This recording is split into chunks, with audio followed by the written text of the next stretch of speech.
Now broadcasting from the Next Gen Conservative Studio in sunny South Florida, bringing you the latest in politics, current events, and pop culture. This is the Whitfield Report with Sam Whitfield.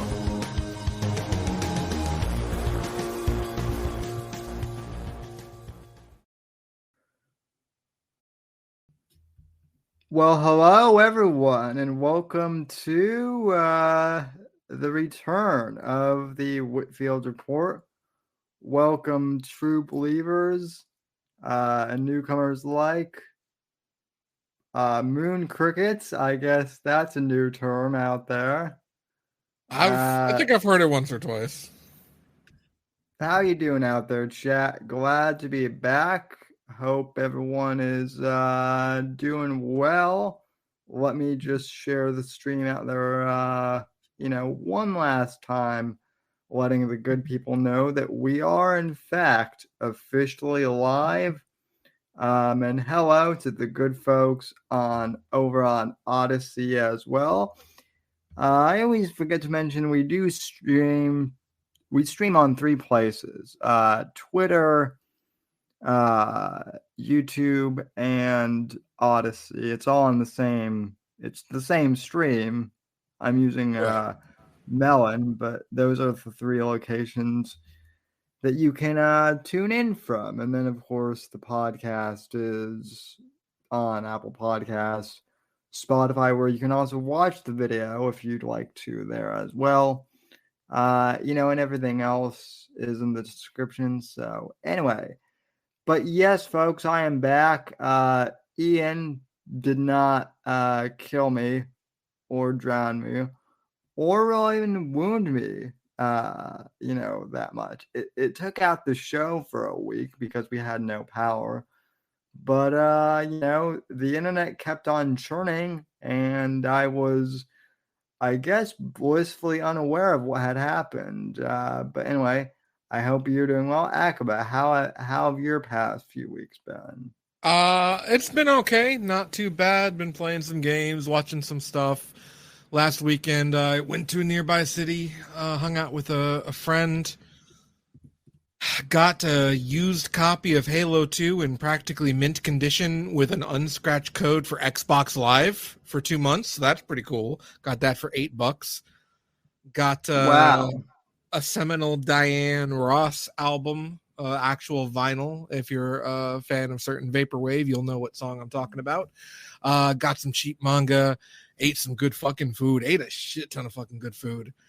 So while you were living in abject no power hurricane land, I was enjoying sushi. So yeah, we both are all on both sides of the spectrum of life. Yeah, that's what it is. So you were eating sushi while I was taking refuge in a local McDonald's. Yes. Just so I could use their Wi-Fi, which actually, it is funny because after Ian got even after Hurricane Ian, moved on, resolved itself, or whatever hurricanes do, it was interesting because you would think that they would get they would get like the schools back up and running. You think they would get the library up and running, or even the local coffee shop for that matter. But what do we get first and foremost? We get the McDonald's back up and running. McDonald's and Starbucks. Those are apparently the touchstones of American society. Yep, that's what I was going to say. Nothing more American than those two. Well, I mean, if the last thing to close down is Waffle House and the first thing to open up should be McDonald's and Starbucks, to be fair. Yeah, that actually is pretty fair. So, but anyway, so and then the I guess not really even the hysteria, but just the coverage of the hurricane is amusing because in what, you have certain news outlets that make it like CNN and even the Weather Channel that make it look like, the whole Florida is underwater and that it's an apocalyptic wasteland here. I Now, don't to think be there's enough fair, footage to make it seem like that. yeah.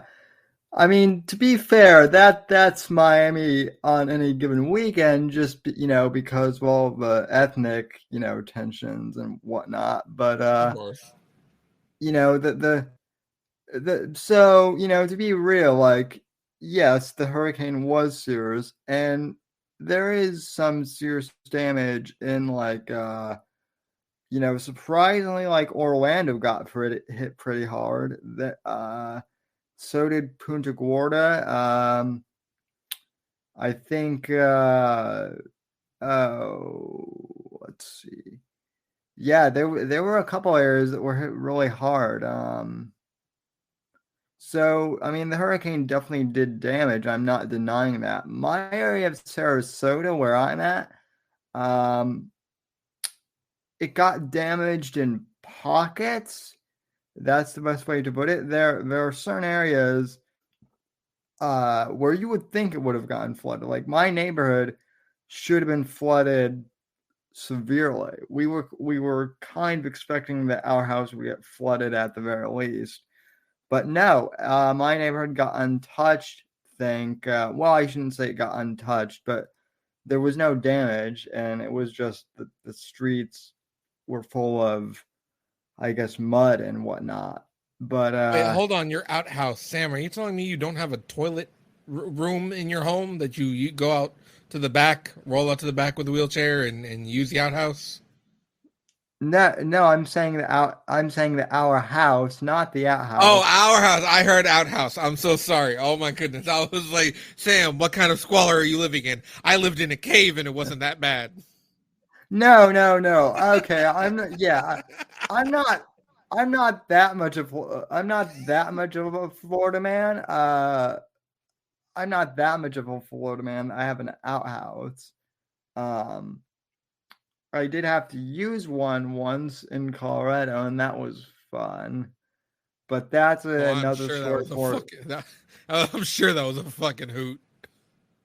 Yeah, I mean that's another story for another time. But Of course. long story short, we surprisingly we weren't you know we weren't damaged too bad. I think like a couple people's lawns in my neighborhood got flooded, but that was it. And it was kind of surprising me because Sarasota was like predicted to be right in the eye of the storm. So, we were kind of like we were kind of all thinking, well, say goodbye to the house because it might not be here when we get back. But luckily, uh, the gods smiled on us and we were basically, everything remained untouched. So You were spared, somebody, even though you have chosen to defy God and live in an area where natural disasters can remove everything that you've ever worked for and owned. well, yeah, there's that. But then, I mean, I would say the same thing about, our buddy Mr. Vickers. He lives in California where the entire state could, drop uh, off the cliff because of the fault lines and whatnot. We're not Um, that lucky. He knows not to be afraid. He knows that there was any fucking God in this world, it would have already dropped Cali. He knows it ain't going nowhere. It may light on fire from here to there. It may have a fucking drought here or there, but it's never gonna fall off. oh no, no. The day California falls off the map is the day America can finally start to heal. Yeah, well, it was just like Josh said with Medicare. Some good Californians are gonna have to die, but it'll be worth it in the end. So You're born in California, you ain't got to stay in California, and you could love California even after you leave. I say this as a Californian boy myself. I will always love San Diego, California, but that whole state needs to just get no. I know I have plenty of memories. I have high school memories. I have school memories. I have good friends, relationship memories, all this shit. It's okay. We can send it off. Let's move some military bases and just let it happen. That's how I'm starting to feel about like I'm starting to feel like California like rubbed off on Colorado, and now Colorado is like slowly but No, surely that's all the becoming. Californians that are moving to Colorado. All the Well, Californians that have well, been moving to Texas and New well, yeah, Mexico. yeah. That's exactly what's happening. Is It's not a rub off. It's an infectious parasite coming out of the corpse that was once the Golden State. yes, and now God, then, fucking, they can't even own guns properly. It's fucking bullshit. They gotta pay fucking emissions taxes. It's fucking bullshit. yeah, it's all. Yeah, I mean the thing with Colorado is, I mean, the reason why Californians are so attracted to Colorado is because free weed, man. Which, by the way, like I'm all for weed legalization, but uh, it's really expensive in Colorado. Oh It's no, like that's the thing. It wasn't the weed. Well, it was some of the weed people initially, but that was from everywhere. Everybody moved there because of the weed. The Californians are moving there the same reason the New Yorkers are moving there, and the same reason both of those motherfuckers are moving into Texas and other such states is because the real estate's fucking low. Because it yeah, costs $500,000 for a 2-bedroom house in California or New York. yeah. Jeez, that's sad. Uh-huh. Uh-huh. Well, I mean, it's and like I said, things are starting to you know, the infestation has happened in Colorado as well. Like my childhood home that I grew up in, or I should say that I spent like my middle school and high school years in. Uh, it's like it's an average like 3 4 bedroom home, and I Mhm. mean it's nice, but it's not like it's not like a super like luxury home. But it's like it's like 500 grand now. It's almost like half a million. Yeah. So yeah, that's what what a solid middle class house is costing in Denver now. So that's terrific. It's But there is no fucking middle class anymore. It's poverty and not. And that's it. yeah, no, that's very true. Uh so I don't even know how we got into this topic, but I guess You I not survived a dying and hurricane. flooding? Yeah, that's how. Yeah. Um, what did I miss while I was gone? Because apparently, in terms of like news, e-drama stuff, if there's anything that you're aware of, I think uh, Putin said something about wanting to crush the vile, infectious, cancerous trannies of America or something. I want to say. yeah, yeah, which I don't know how I feel about that because I'm not a fan of Putin per se, but He's speaking some he's not sense. There's no he's wrong. he's not wrong. I Yeah, mean, he's wrong sometimes, but I don't know. This seems like a fairly moderate, rational take for a man who not that long ago said we're gonna take back Ukraine because it's ours. That one not so much. well, This one though, this is I was starting to say maybe he's starting to go insane, and that's why he's doing. I don't know. Is he starting to go insane? This sounds kind of right, like he's on the right track. well, Uh, well, listen. Well, listen. Could could we if we could prevent World War III by just simply letting Putin like you know uh let's just say sunset the trannies in Minecraft, Would that prevent World War III? Maybe. You know what? If that's what it takes, if we have to endure World War III to do that, okay, fuck it, let's do it. All right, we can handle one more World War. It's been long enough. But if that's the end result, okay, let's do it. Let's get it done. Well, no. I'm over here saying, nah. Fast forward. Play. What I'm saying, I'm taking a step further.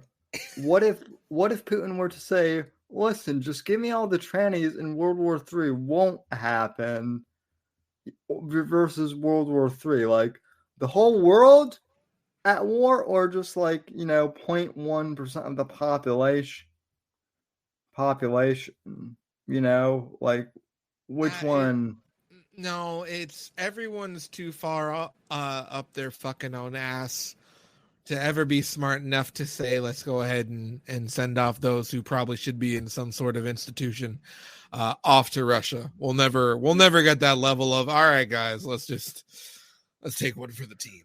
I think now everything is just so ingrained and infested and wiggle-wormed in the ears, in the eyes of perhaps maybe good business. I mean, God damn it.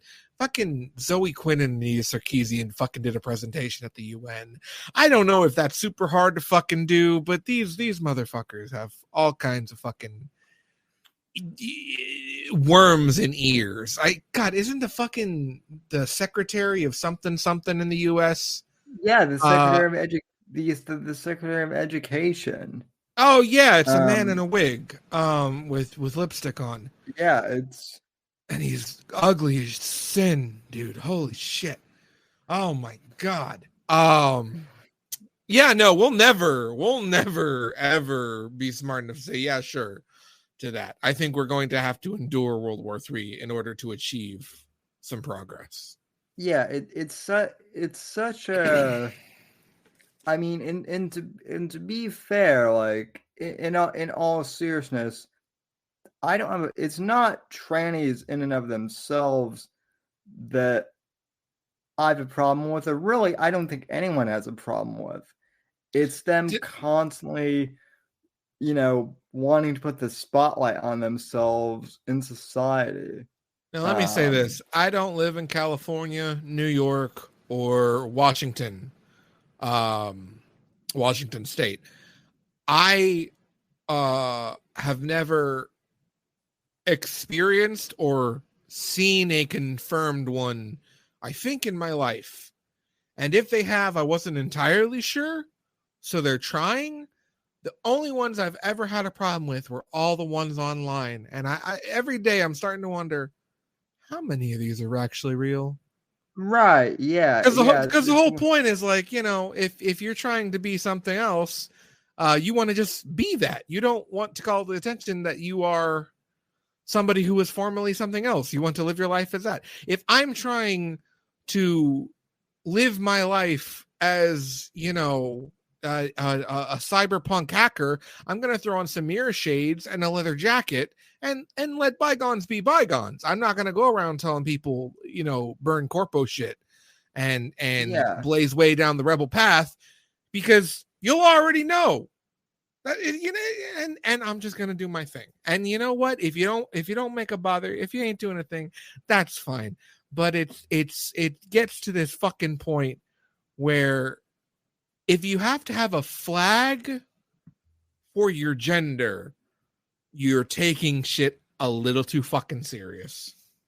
Yeah.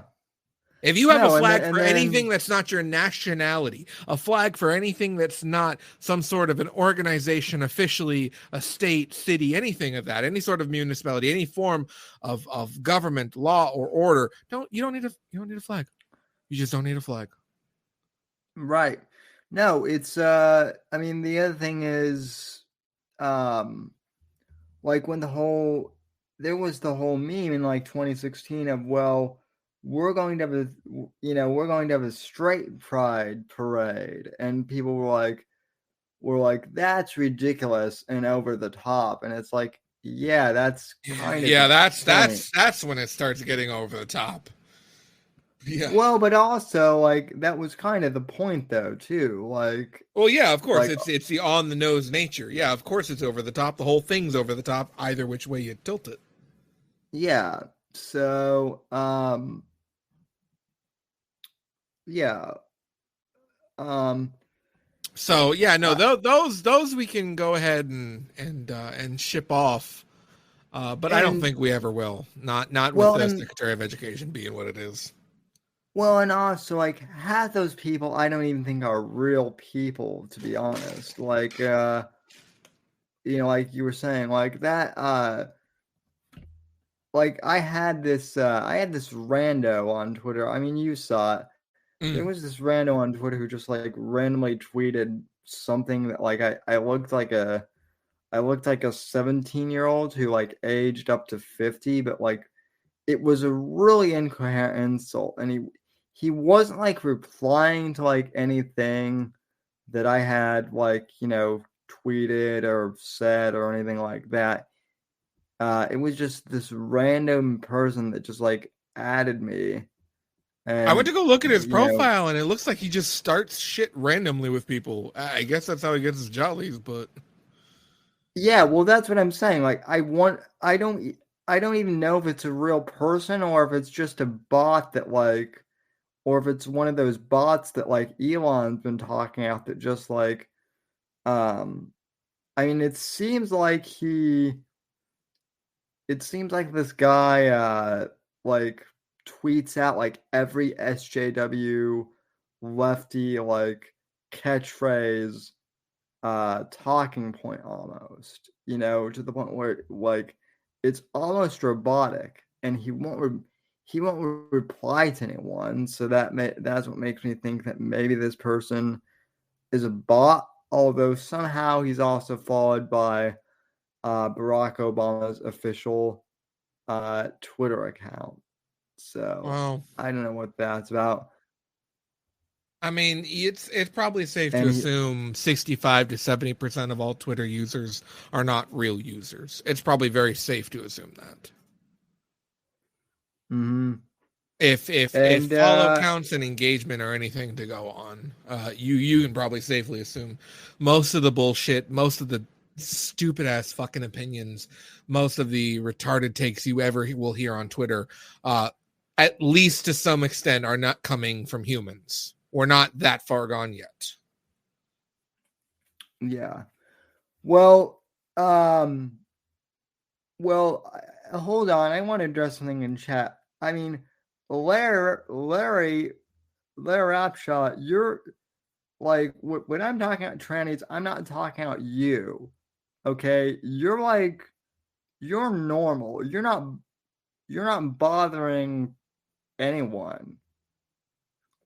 If Really, you never bring it you're up in topic or conversation or have flags, or if you're just a person, you're just trans, and that's okay. That's okay. We're heading yeah, towards the future. You can be whatever you want. I don't give a fuck. You can be a goddamn dog if you want. Just, let me enjoy my Subway sandwich, please. I just want to yeah. eat my lunch. That's it. And also, Steely, yes, we are stirring the pot, and I'm glad you are here, Mr. Heine boy. Um, I like stirring the so pot. That's how you make soup and gumbo. yeah, you have to. So Otherwise, um, shit sticks to the bottom and gets gunky. That's no good for nobody. yeah. Well, speaking of when I was in Georgia, because that's where we evacuated to, I actually we stopped by like a southern restaurant, and I had like a really good bowl of gumbo. So I have not had I a good. guess. I've not had a good fucking bowl in a while. You are lucky, even though you had to go to Georgia. Well, there are good there are good like southern food places here, but I think one of the restaurants that like I usually get Uber Eats from, I think they might have actually gotten flooded. So, yeah, but Yeah, like I said, it's really weird how this hurricane like hit some places more severe than others, and it was kind of like to be honest, for a hurricane that was named Ian, it kind of acted like a woman hurricane because it attacked certain places, but not all of them. So in terms of Ian's, you'd probably say it's close to an iDubbbz kind of hurricane then. Sure, yeah, it's Picking yeah, certain yes, fights, but avoiding the Sam Hyde town, because the Sam Hyde town would cause some problems. yeah, it avoided Sarasota because it knew that we weren't going to put up with that shit. But it decided to dunk on. Here's the funny thing: Orlando didn't think they were going to get hit, and they got dunked on, right? Right. And I mean, I feel bad, but like that's the other thing is I am all for people, fighting storms with the American flag. I am all for Florida men doing that. However, what I am not for is people doing that and filming it and then crying in the aftermath that Governor DeSantis isn't doing enough to help us. And I know they said we should have evacuated beforehand, but I decided not to do that. But now I'm going to complain that I'm stranded here because I decided not to evacuate when I got the chance, when I had the chance. And look, for the elderly and for the disabled, I understand that. But if you decide, if you're able to flee and you decide not to, then don't complain when you're stranded for a week after the hurricane. So that's all I'm gonna say on that. So, and yeah, don't blame the government for that. So Y'all just but should have had Nathan Explosion from Death Clock as your governor, as was shown in the classic Adult Swim series Metalocalypse. Because then y'all just would have fired enough guns at it and it would have gone away. It would have been perfect. yeah, or tried to. And then that way, if they complained, they would have just gotten killed or something by Death Clock's personal guards. Or if I'm not mistaken, I don't want to jump around too much, but I did before the hurricane hit. I remember the last week I was here. We were talking about Metal Gear Solid 4, and I had not played Metal Gear Solid, but after last week's stream, I actually bought Metal Gear Solid, the one with Kiefer Sutherland. Okay. And that game, I've played the Metal Gear series before. I don't remember it being that. I don't remember the series being that trippy. It like goes from like military intelligence first person shooter to shooter to like supernatural like shit very quickly. 3 had some of it because it was a fantasy-esque James Bond film. 4 had some of it, but they explained it through nanomachines, son. And then 5 explains it as parasites, though. It's all parasites, bro. It's not supernatural. It's just parasites. Okay. Maybe one dude's actually kind of a psychic, but the rest of it is just parasites. That's Metal Gear got weird. Basically, around Peace Walker, the 1970s really had a split timeline because in the 1970s, a private military in the Caribbean not only invented Mountain Dew, they invented wireless earbuds through the form of Sony Walkman. They invented their own name brand curry. They invented their own version of Doritos chips. And in the 1970s, this private military in the Caribbean created Axe body spray. Yeah, Peace Walker was weird. And it really did split where that series went. I love it. Yeah, I mean, franchise. Yeah, I mean, I love Medical Fembot and I love the Lieutenant Guts, but yeah, you Metal Gear Solid fans, your series is trippy. It's like Fallout but less obvious. Yeah. That's the best way I can say it. Is around 1960, some shit happens in Russia, and nothing is the same in terms of timelines. Yeah.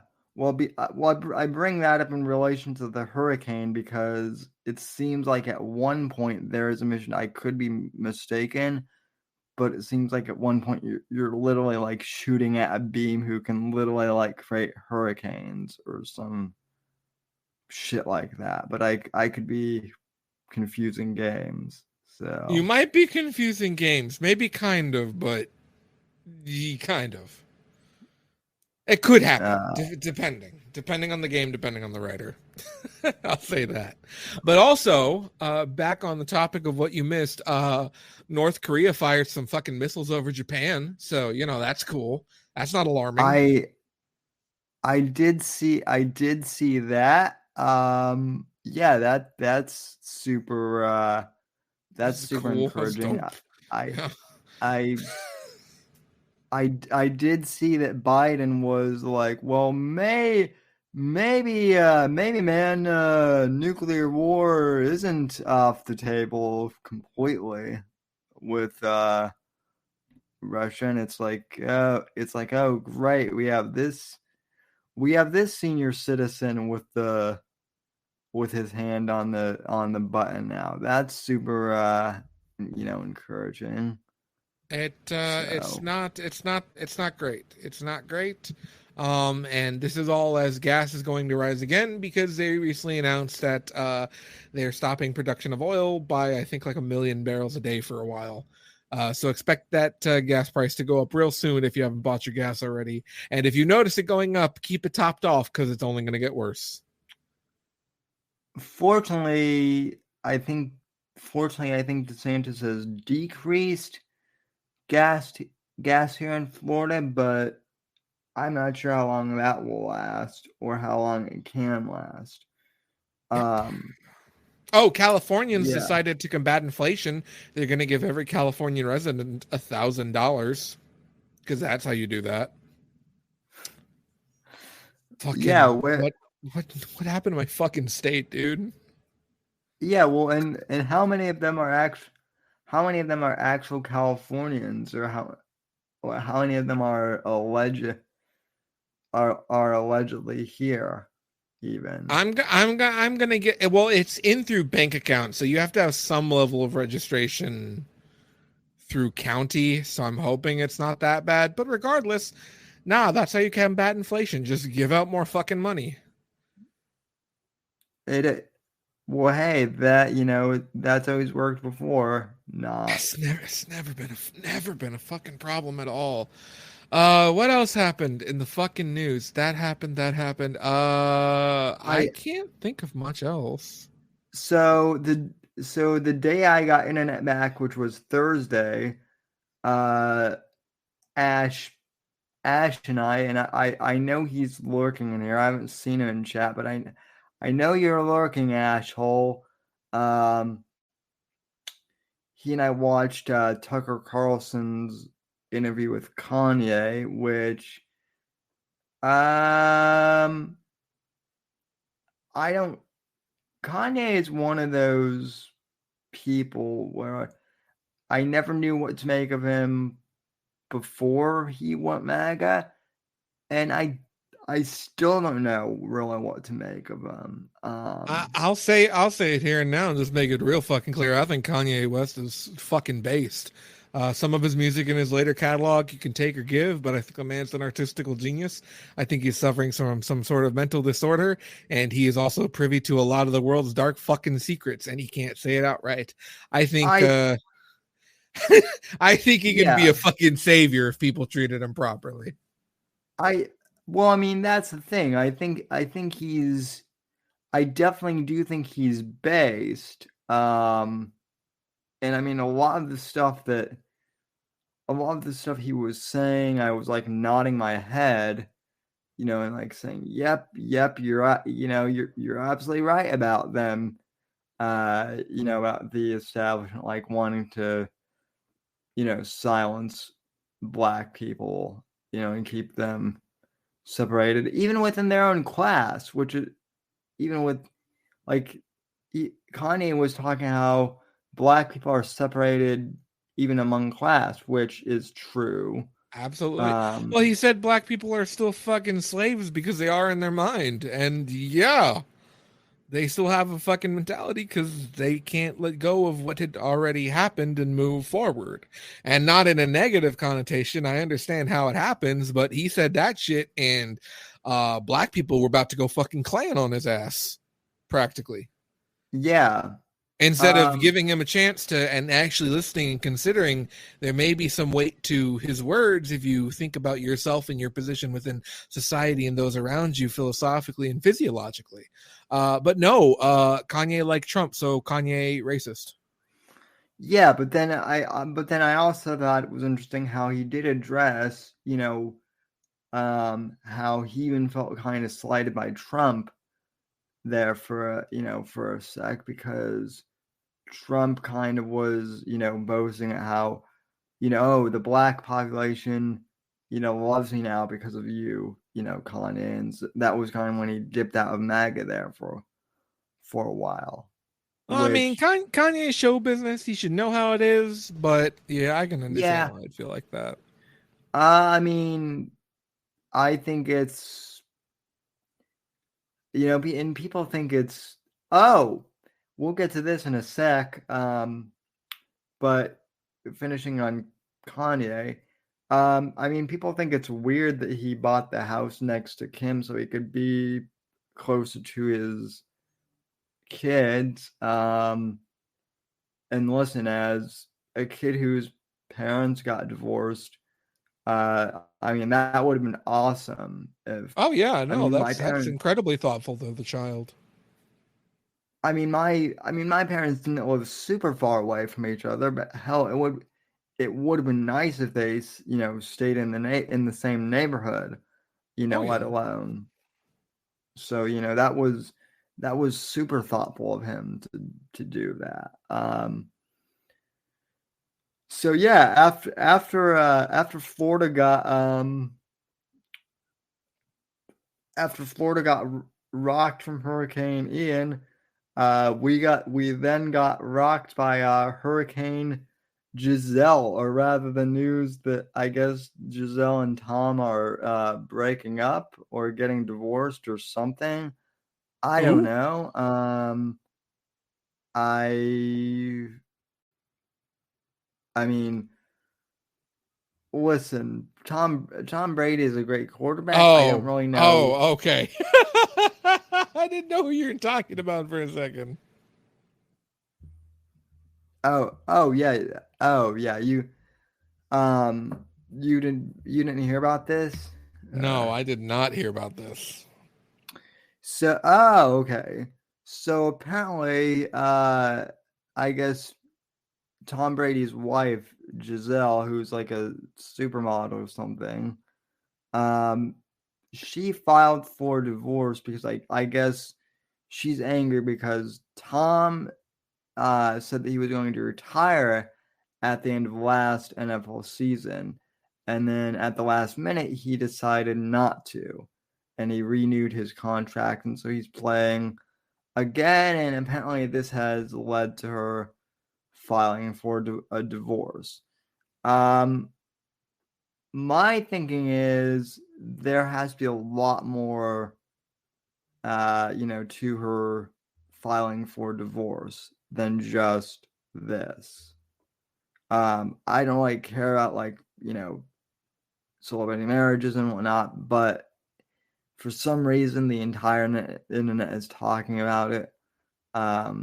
So I guess I'll just say, I'm glad we still have Brady as a Buccaneers fan. So sorry, Giselle, but you know, your loss, Florida's gain, I guess. I So. absolutely 100%. Like it's gonna be the fucking same thing. You're gonna pay me how much to keep playing? Okay, yeah, I'm gonna keep playing.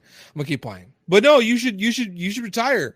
I'm sorry. Look at this check and tell me I should retire. And then what's gonna happen again is you need to retire.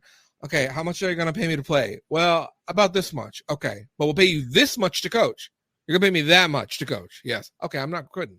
Like, Well, why would anybody who gets offered the kind of money that they would get offered in this position, why fucking walk away from that? Well, the whole argument is, well, he's been playing for 20 years. He's the oldest quarterback in the league. He's 45 years old. He should just retire. But Fuck that. Let the motherfucker die on the field. Give him a warrior's death if he wants.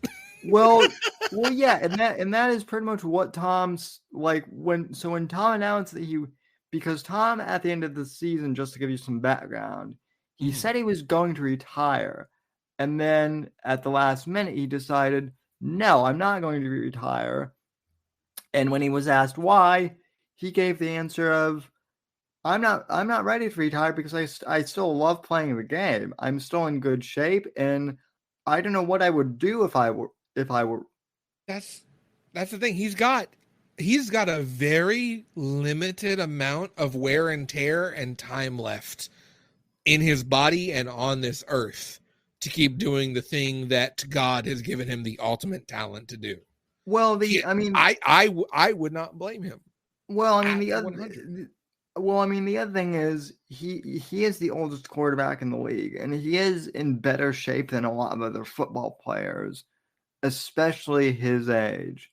But the other thing is, like if you're in good shape enough to do something that you enjoy doing and you can still do it, why not? That's what I'm saying. Like you're gonna run out. You're gonna be able to not do it regardless because time comes for all, right? So fuck it, may as well. Oh, and it's like, oh, well, he has millions of dollars. He doesn't need to work. And it's like, yeah, you're right. He's not working. He's playing football. But then he would be bored as fuck. Like he doesn't seem like the type of guy who would be happy, just like staying home and sitting on the couch. It's been his life. It's going to be his life. And the second he's not going to be able to play, it's going to hit him hard. I don't blame him one bit for wanting to squeeze out as much as he can. And the fucking you've made too much fucking money thing. It's like he's not doing this for work. He's not doing it because he has to have more money for this or that. He's doing this in the same reason he's making his choice. He's doing it because he likes to play fucking football. Yeah. And God bless him for it.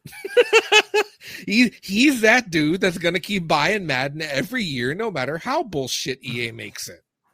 Well, he just likes the game. Okay, I guess. Well, it's funny that you say that because he actually did shit on Madden a little bit, which is funny. And listen, I don't blame him. He said something to the effect of, I wish they would at least get my likeness right. To which I would say, I feel you, Tom, but to be fair, they haven't gotten anyone's likeness right in that game. Except for maybe John Madden's, and even that's questionable at this point. Before they work on that, they need to, make the fucking game good. But that's just me. That's just my opinion. I'm not a sports gamer. Yeah, well, yeah, and like that's the other thing with Madden. And I mean, we've talked this before. To me, it's hilarious that like every other game has, DLC, right? That comes out over the years. But Madden is the one game that gets like a complete release every single year, but it's the same game almost. So updated roster, that's it. Tweaks, that's it. Yep, You don't even and get fun shit like cheat codes. Like where is my Madden 2022 cheat code to turn all the players on the field into a 3D version of John Madden? Like just fat John Madden in a suit. That's what I want. Where's big head mode? Where's the fun? And it's gone. yeah, Because those games aren't made for people that like to have fun. Those games are made for people who like football. yeah. Well, hell, I wouldn't even say it's made for the people that like football anymore. Their mechanics for gameplay are terrible. Yeah, I played a Friends a couple years ago, 4 years ago, and it was like you can play in simulation mode or arcade mode, and I'm like, okay, well, let me try simulation. Okay, this makes sense. Yeah, we kind of rarely score. You got to really work for it. Arcade mode, I'm just free running across the field nonstop almost every fucking play, and I'm like, oh, this is not balanced at all. Right. Well, like I will say, the last time I played Madden and I enjoyed it was Madden 2013, Yeah, that sounds about right. which was way back on like the PS3, and there Dude, wasn't Good. and there wasn't like any arcade mode or simulation mode.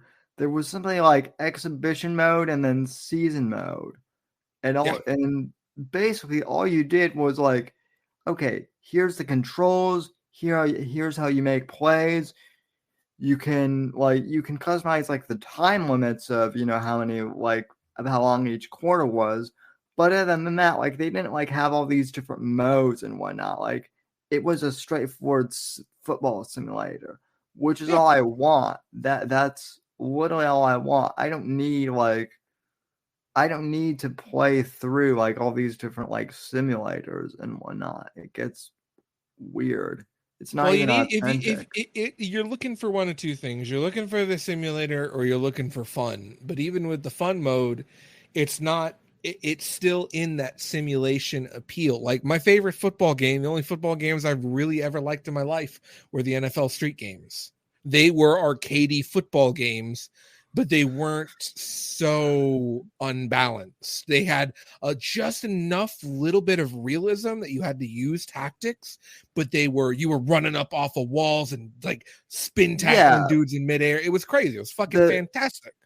The sad thing about those games is those games, though, are more realistic as to how you play football than the current Madden games are. Oh, that's fucking terrible. That's fucking terrible. Well, I'm not surprised because NFL Street and NFL Street 2 are fucking fantastic.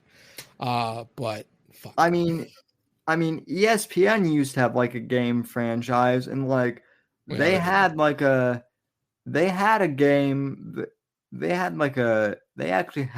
NFL game that was like back in like 2002, and they were doing things like actual like halftime shows and halftime reports. You could like plan like a whole roster and like whole season. You could like actually like manage a team. They were doing all this shit back in 2002 that was like implemented really well. And that was like 20 years ago. Madden on like current / next gen stuff can't figure out how well, dude, you had to think about it. It's not that they can't think of it. They don't need to. What other franchise is going to touch them?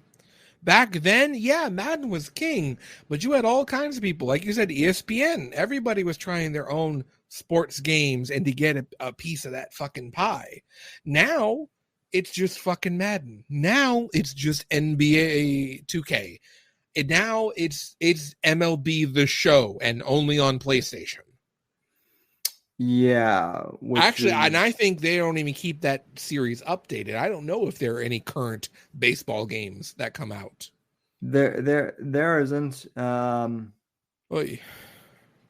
used to be MLB. There used to be like MLB Slugfest back in the PS2 era, but that was also on the Xbox and the GameCube back in the day as well. I think the only people keeping up the general sports genre is Mario. The only other soccer game I can think of out besides FIFA is Mario Strikers. Yeah, but I mean FIFA. I've never played it, but from what I'm told, like FIFA is at least pretty accurate though. From Oh no, what I hear like it's microtransaction garbage. Same shit for NFL or for Madden. I mean, oh yeah. ugh. Basically, apparently, all modern, serious versions of sports games are just microtransaction fests. Yeah, I heard the same.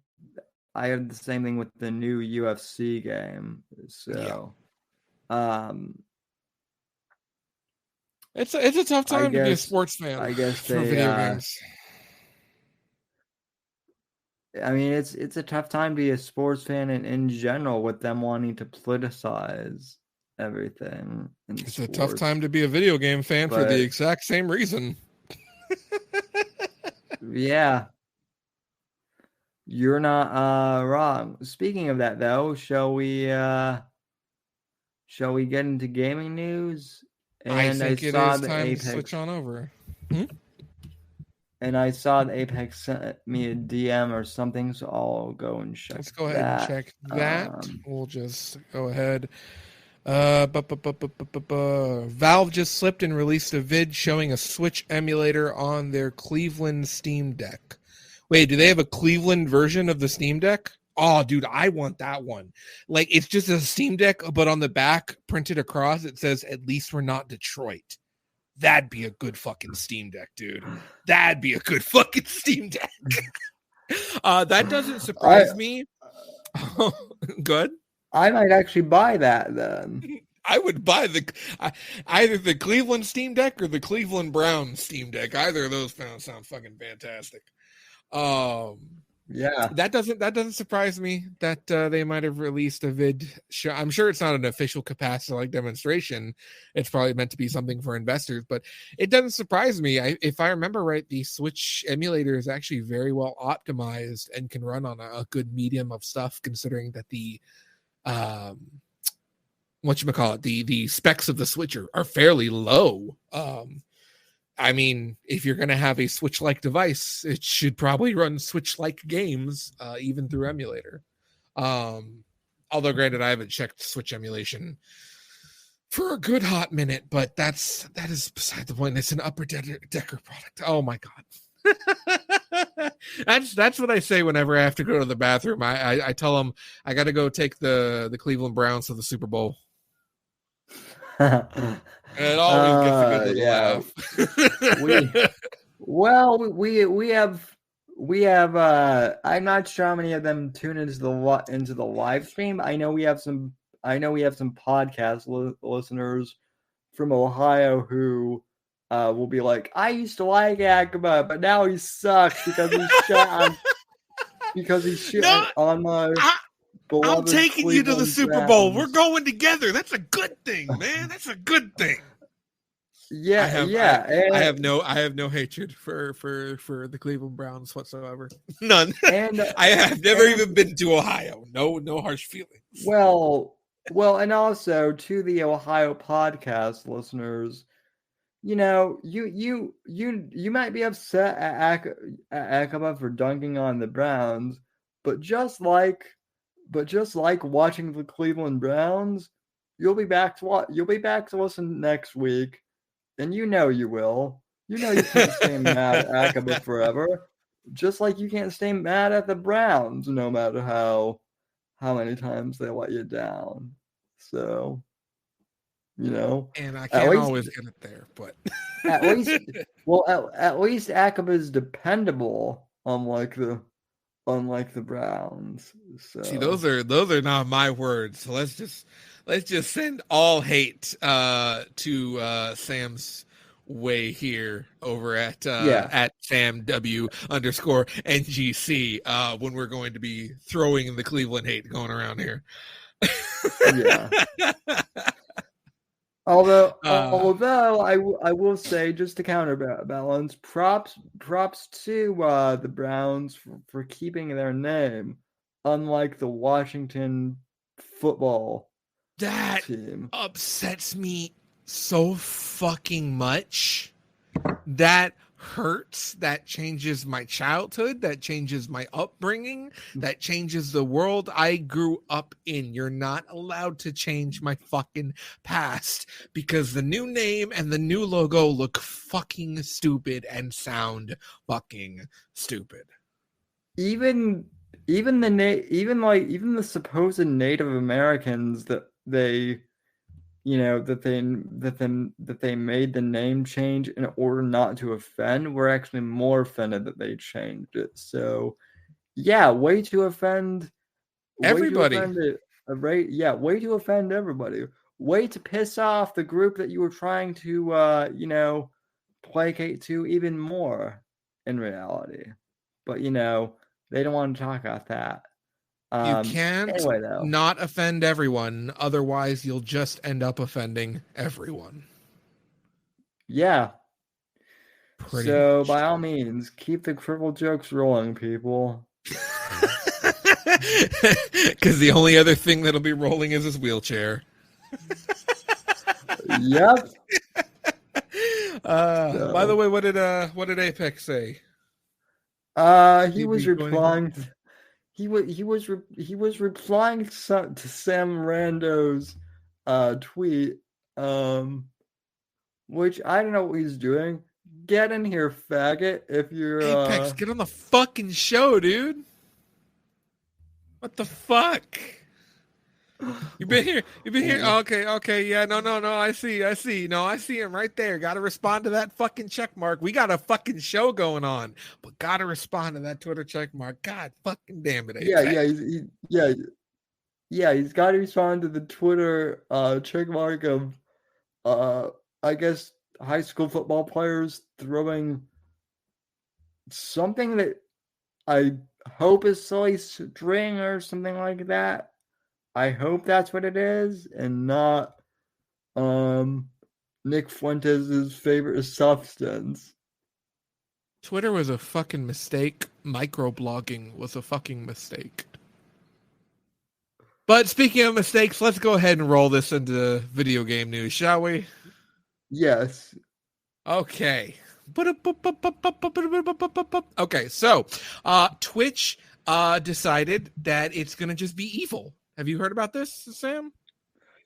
Well, when you say Twitch has decided they're going to be evil, elaborate more, because they've done this before, if I'm not mistaken. Twitch has announced that they will be reducing top streamers' revenue share of 70-30 to 50-50. And they signal that the platform is basically no longer creator first. And they basically say they need this extra 20% of the only the top Twitch streamers' revenues. They need this because they're Twitch, and they just do. So shut up. Basically, so, there's a reason.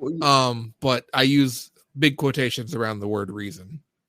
So what you're saying is Twitch is like,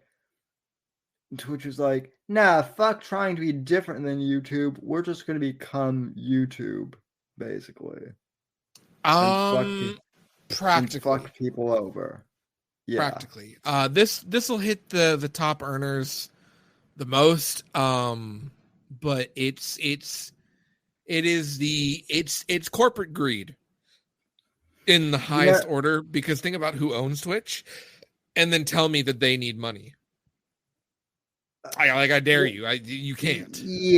Yeah. I mean, well, listen, Jeff Bezos is probably angry that Amaranth rejected him and didn't want to go on his yacht or something. So he's like, fuck that Twitch thought. I'm gonna take half of her revenue now. It's gonna be 50-50.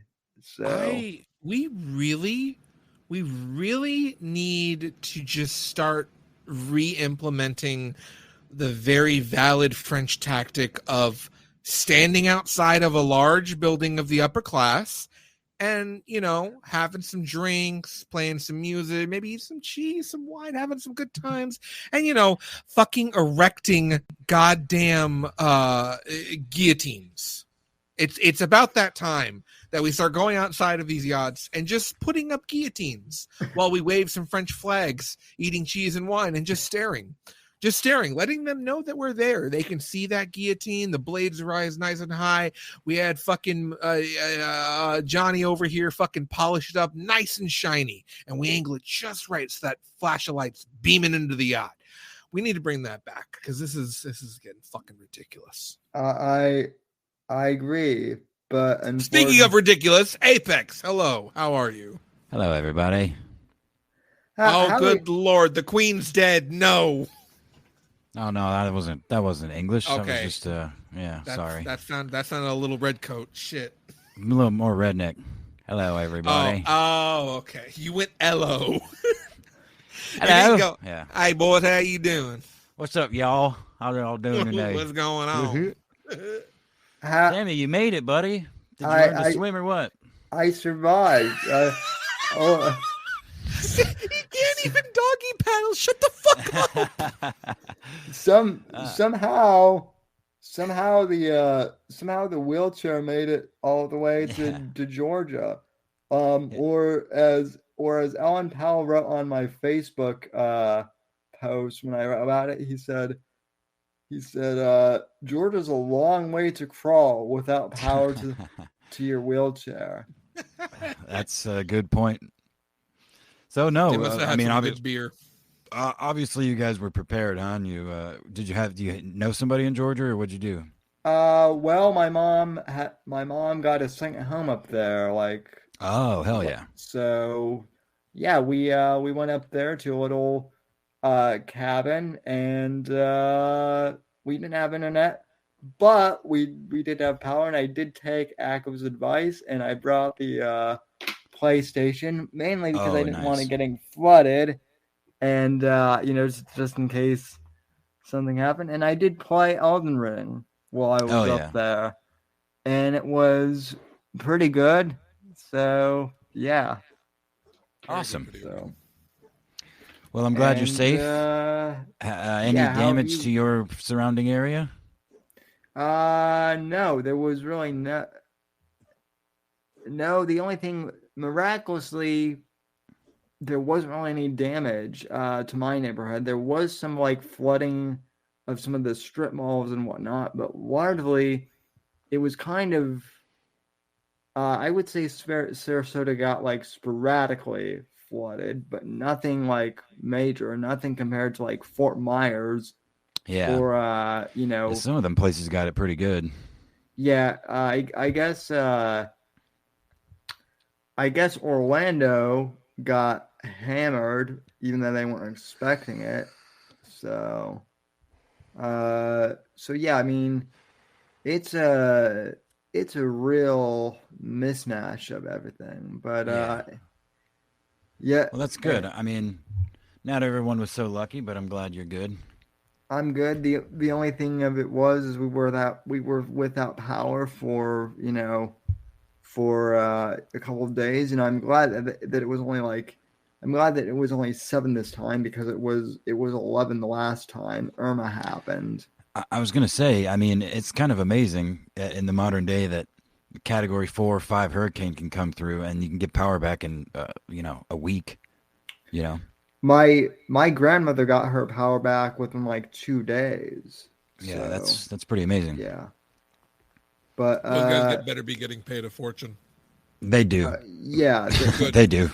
Good. Yeah, I have a friend who's a lineman. I think he might. Yeah, me too.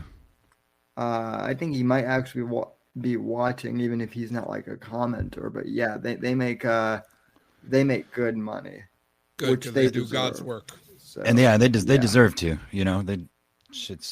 I love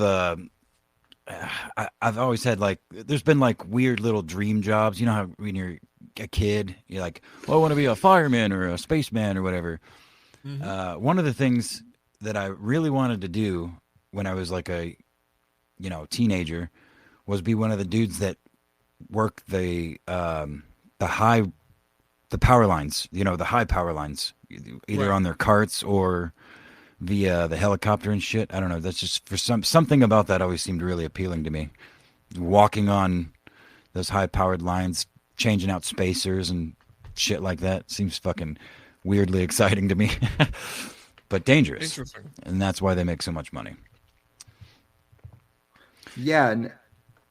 So, thanks to all the linemen who came out from all around the country. So, Yeah, shouts out. Shouts out to those guys. So what how do you guys feel about the Russia's oil pipeline and then bridge in Crimea getting blown up? That bridge thing's fucked up. Wait, hold on. The pipeline, is that why they're cutting back production of oil?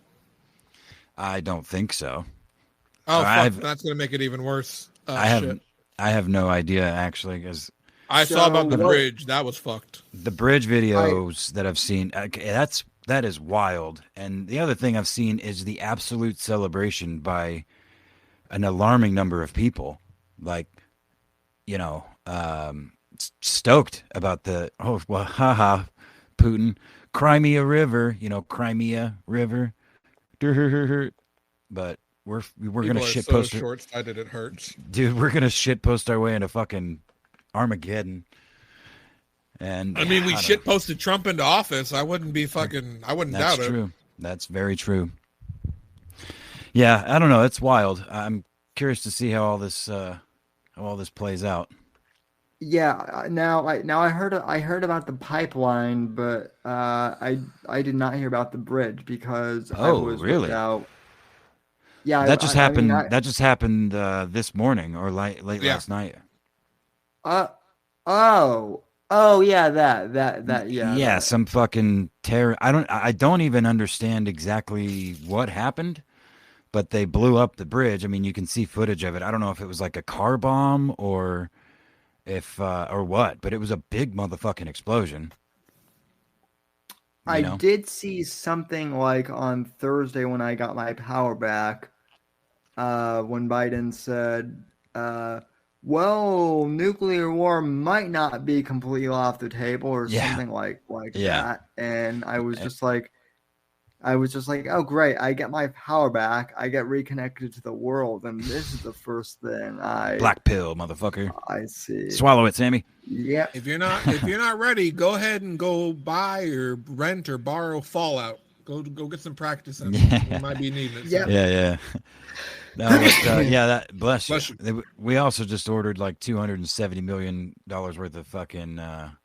Did that one hurt your brain there, Sammy? Okay. Oh, it's got another one coming. Bless you, buddy. They always come in twos for me, so just like the Sith. I usually get them in threes or more. It's pretty wild, but damn, I forgot what I was talking about. Oh, there bless you, Sam. There goes the third one. See, I said they come in threes, and you get a third one. Jinxes ass. Yeah, but you forgot your point. At what cost? Yeah, right. I'm sure it was a good one. Bombs, fallout, nuclear apocalypse, Biden. Yeah. We got the fourth. Yeah, we just ordered $270 million worth of radiation sickness drugs or something. The United States. Good. We're gonna need some right away to find in supermarkets soon. Collect the bottle. Keep your bottle caps, folks. Yeah, get a taste, an affinity taste for mole rat. Those and dog while you're at it. We need to learn them Chinese tactics. Speaking of dogs, I don't know what you got planned for this episode or what any topics or anything, but I guess another couple of kids got mauled by a pit bull or something recently. It's making. I've seen a lot of people talking about it on Twitter, and I just saw something from Michael Knowles specifically that like just made me realize just how everybody's the fucking same on both sides of the aisle. Yeah. Michael Knowles says, I know some people like them, but we should obviously kill all the pit bulls. And that, I guess that could be being facetious, could be kind of a shitpost, but I mean, I'm only picking him out specifically because he's the most recent one that I've seen. But it's like, The I know people like assault rifles, but we obviously need to ban them. yeah. You know what I mean? It's like No, I think don't know. everyone should get one mandated by the government at the age of a 13, pit as well a as pit bull lessons. and an assault rifle.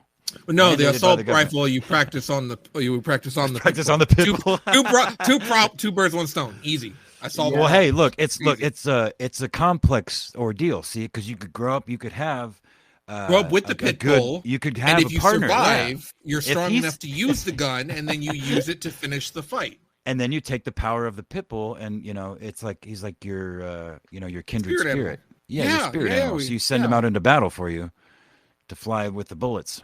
Why Or- aren't we in or he tries to government? eat. Fuck. I know, man. I'm I'm running for office in Florida. You'll probably get in. Shit. My next door neighbor has a pit bull, and I will say that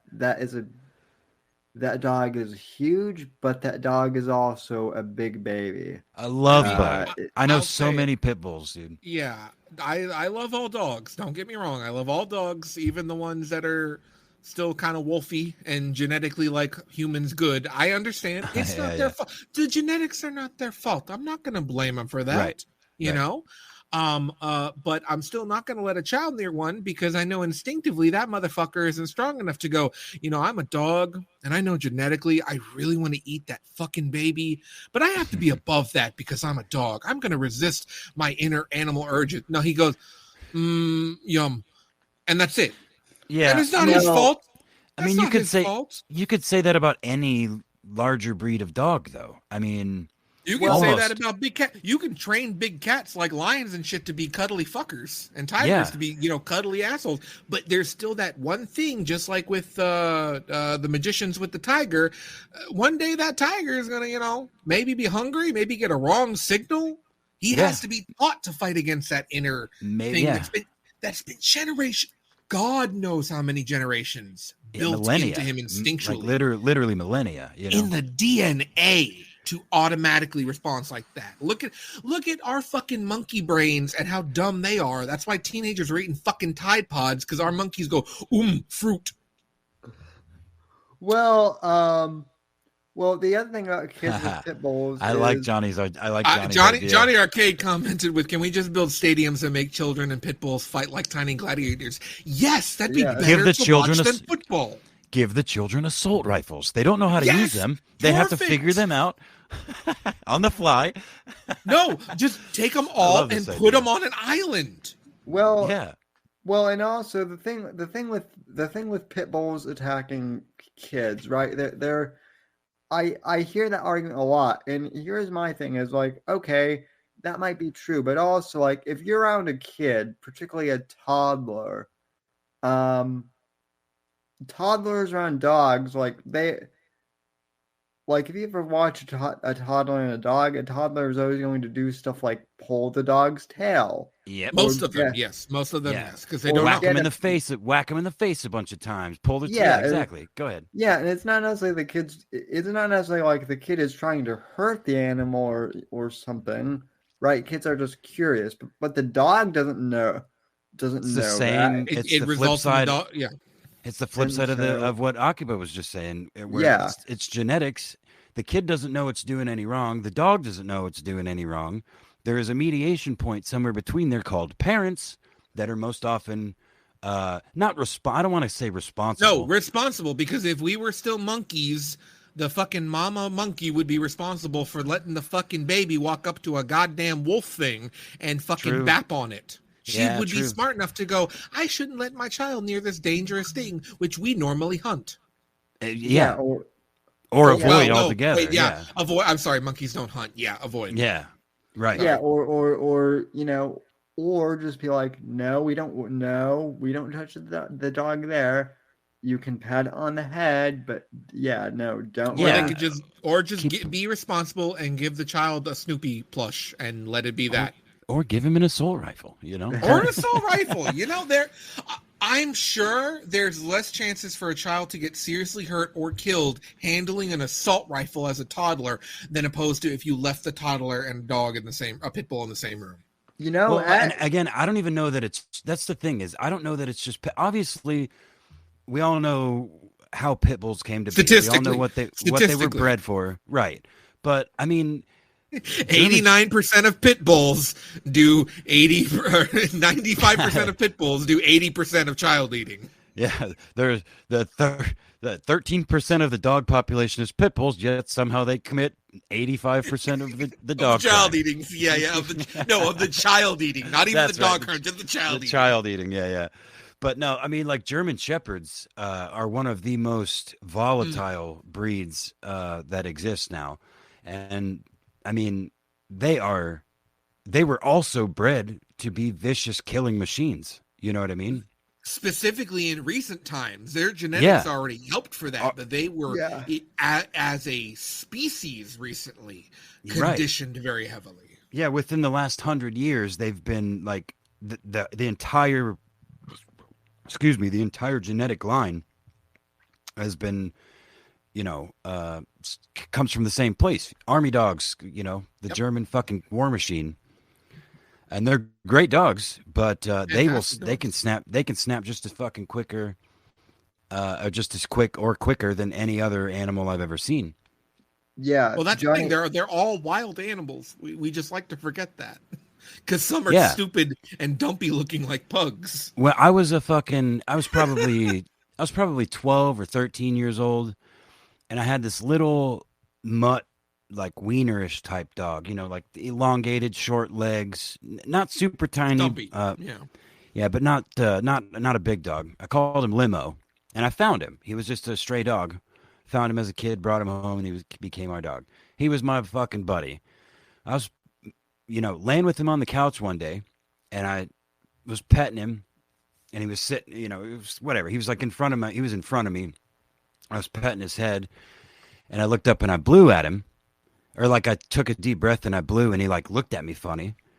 So I was like, right into his fucking, just in his, not super hard and not obnoxious, just one intentional blow right in his face, and he locked my top. I still have a scar on my top lip. He bit the fuck out of me. I had that dog for 7 years before that, and he's a little fucking cuddly wiener dog, and I was a kid, not. He's just got something hardwired fucking in him. Everybody does. Every living thing has, a code. And we all, like you say, the dog has to fight against that instinct to not eat that child. Well, we fight against, we're the most civilized species on the planet, quote unquote, because we've mastered the urge of denying impulses.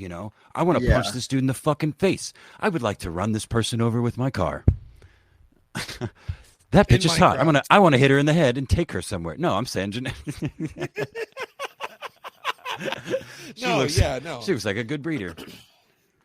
I mean, that's as far as our monkey brain got to go, because all our monkey brain, at the end of the day, in our core DNA, primary objective is let's continue this motherfucking species. Procreate. Yeah. That's right. Procreate, eat. And that's why I'm sorry, but all this tranny shit won't last. No, it's some Walmart Republic shit. Walmart Republic. No, it literally is a Walmart Republic. You're not fucking wrong.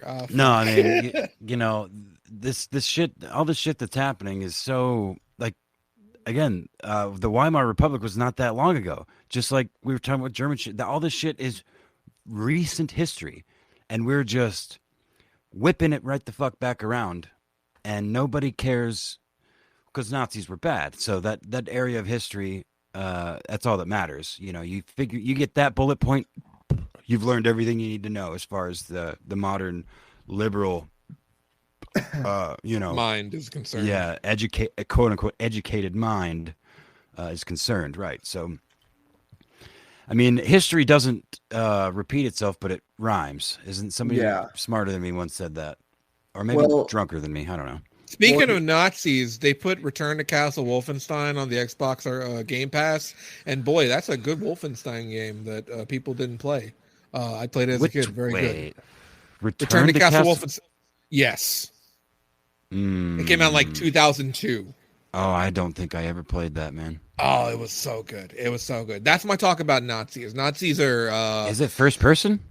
yeah, of Like course. the old? Really? Interesting. Yeah, Blazkowicz. It's a kind of alternate timeline that runs up to the 360 game that's just called Wolfenstein. Yeah. Before they rebooted it by Machine Games. Ah, I see. Speaking of which, have you covered your gaming news? We were starting on the first article, and then you stumbled in. Oh well, shit. Continue.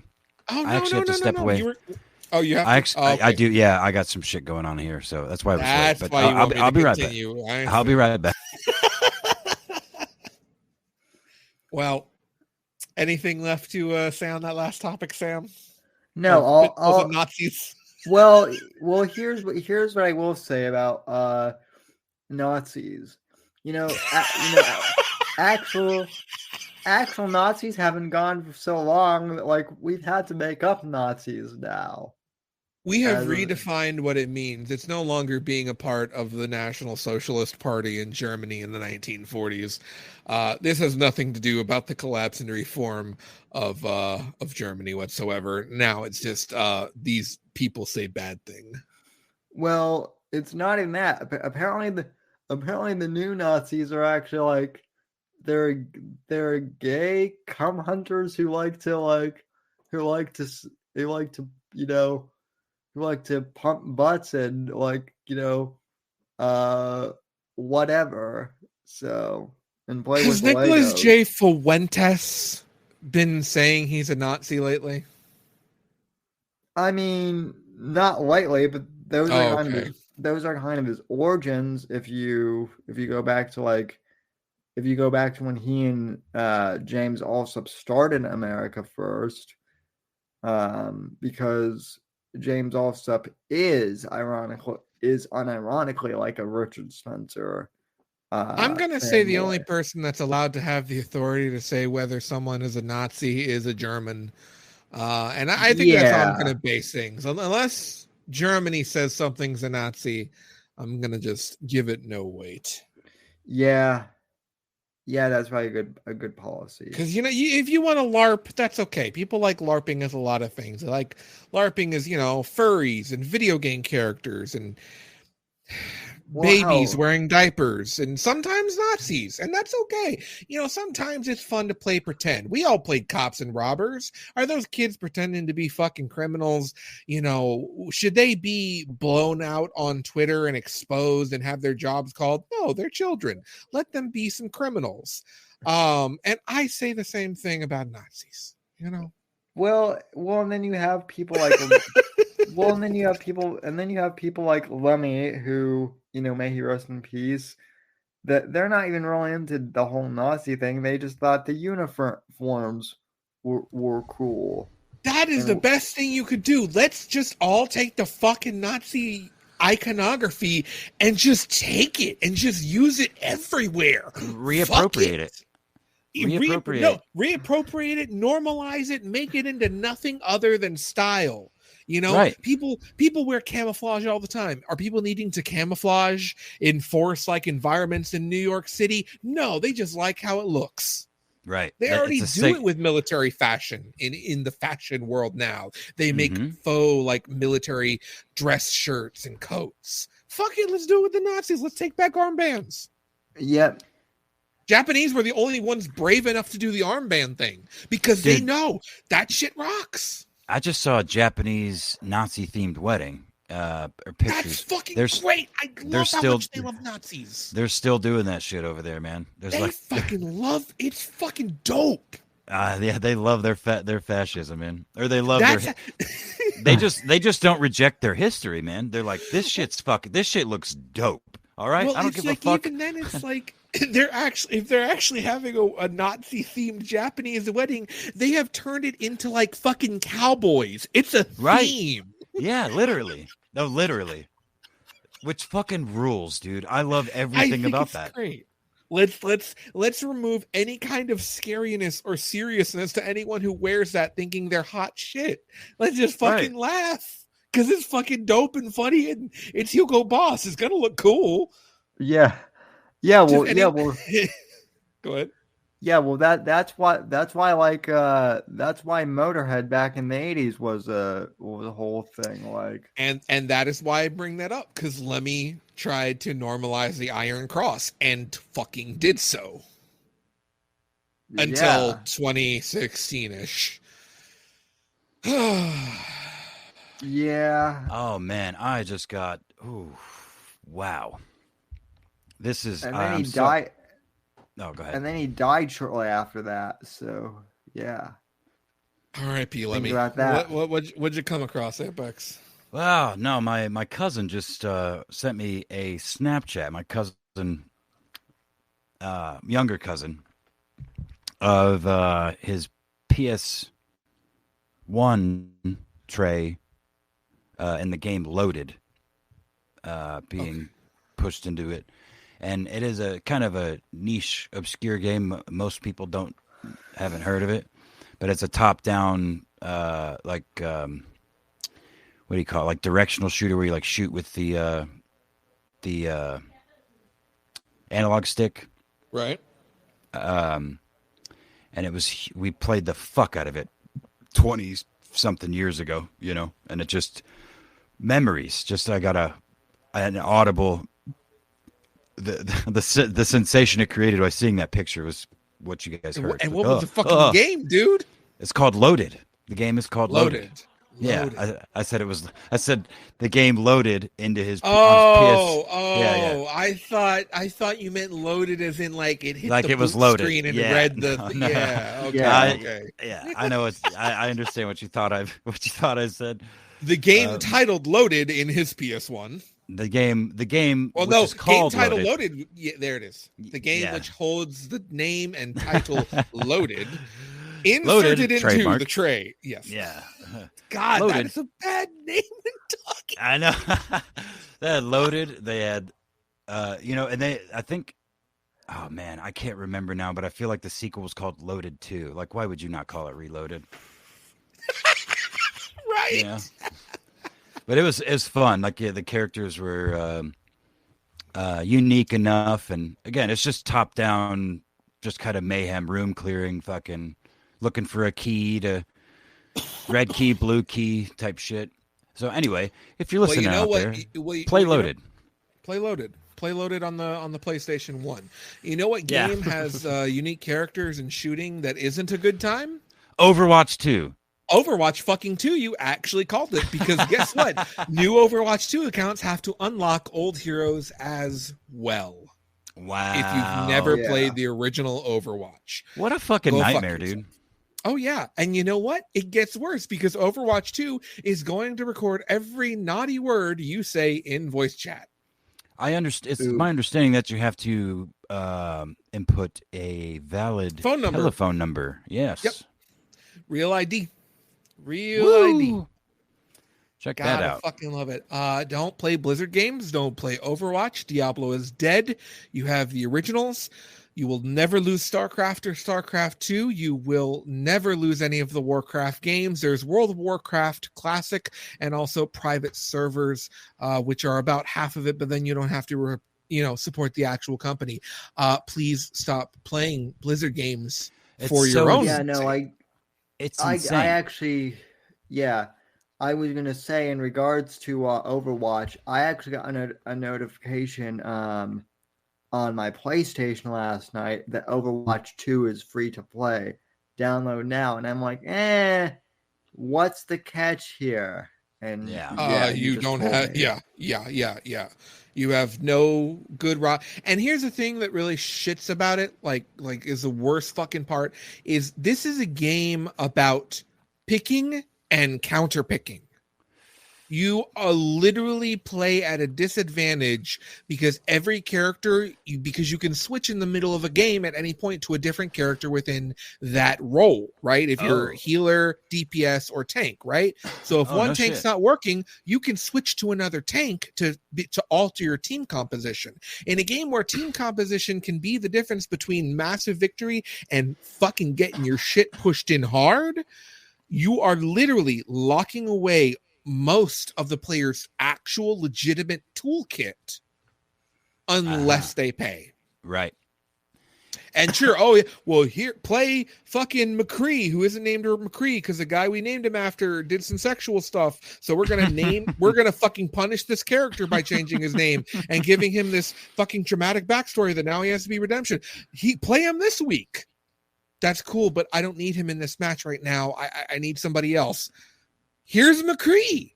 But I need someone faster, like a Genji. Here's McCree. You can play Genji 4 weeks from now.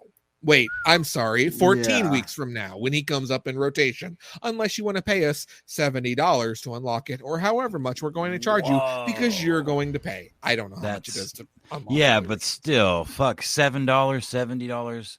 Well, the game's free to play. You shouldn't be complaining about giving up a few dollars to enjoy it more.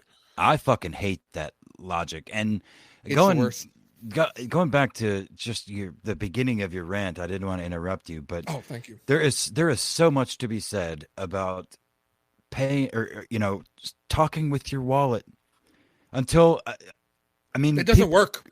It doesn't work. Stupid people will still give away money happily. Look at Kickstarter. Look at Twitch. Look at YouTube. Look at streamers. People are happy to throw their fucking money away.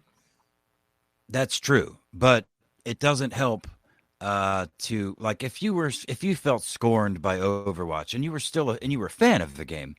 I was. I personally was. I quit playing when they quit letting the game have fun. In the beginning, I'm sorry to interrupt real quick. No, you're good. The beginning, you used to be able to pick multiples of the same character. So the Korean girl with the mech that's like Titanfall. I remember when my friends, the funnest memory I ever had in Overwatch is all of us picking her, so 6 of us, and we just diva rushed them, and they couldn't stop us. They didn't know what to do, and I was laughing the whole time. And then they stopped that, and I'm like, I'm done with Overwatch. I'm done. I quit. And as so you couldn't be all the same. You can't be all the same hero. Oh. And then they took away the ability to say GG easy and make you I have insecurity whenever you type it in or whatever. And then they decided to just start making characters gay to make them more diverse just because. And we can prove that they weren't gay in original conception, that was only changed later because of the leaked intelligence that they do have diversity charts and characters are ranked on how diverse they are. Please continue. I'm so sorry. That was so long. No, you're fine, dude. It just kind of proves the point that I was going to say, that it's just some hyper nerd shit that like the hyper nerds are always gonna delve into this shit, and they're gonna find reasons to like or not like these products, which is it's fine, but there comes a point when, at least for me, because I may not have been the most hardcore of gamer nerds, but I really enjoyed video games for most of my life. And the last video game I bought was Ghost of Tsushima, and before that, God of War, and I was not happy with that one. But Ghost of Tsushima, I sing its praises all day because that's one of the best games I've ever played. It's one of the best games of that generation and that they've put out recently. Yeah, but I just think that people that love to play video games, it's their main hobby, and Overwatch. Again, if you felt burned by the game, it actually matters to not give them more of your attention, to not play that game, or to actually turn it off, or to actually not buy it. I mean, it does more than continuing to play it.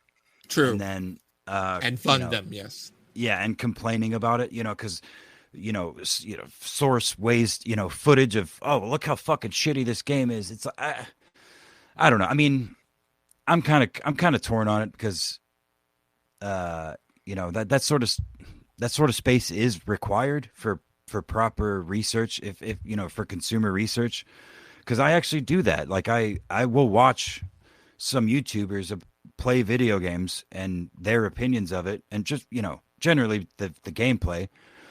But they're professional opinions as gamers as to whether or not what they think, what's good, what's bad, to inform my opinion a little bit, because I don't have the access that they do in a lot of cases. But yeah, I don't know. I mean, I may be talking out of my ass here because I don't do anything that I love anymore. Video games, play music, but yeah, I don't know. No real And don't forget that they do loot boxing, so they do this predatory practice and all this bullshit. Yeah. As it is, and they try to push Overleague as a family friendly thing. Meanwhile, they got lesbians and gay men and lollies and Koreans and Japanese ninjas and gambling. Right. Well, that actually, you know what? That's a good point, because the most fun that I ever had gaming, and it's not one singular day, but it was a period of time when Battlefield 3 came out, and I was on a a satellite, and not even satellite, radio. I can't even remember. I don't know how it works, but I had to have my internet was based on line of sight to a radio tower. Okay. So like, and it was 2 miles away, 3 miles away, and the bandwidth was very limited. So when other people in the area were awake and using the internet, I could not play video games.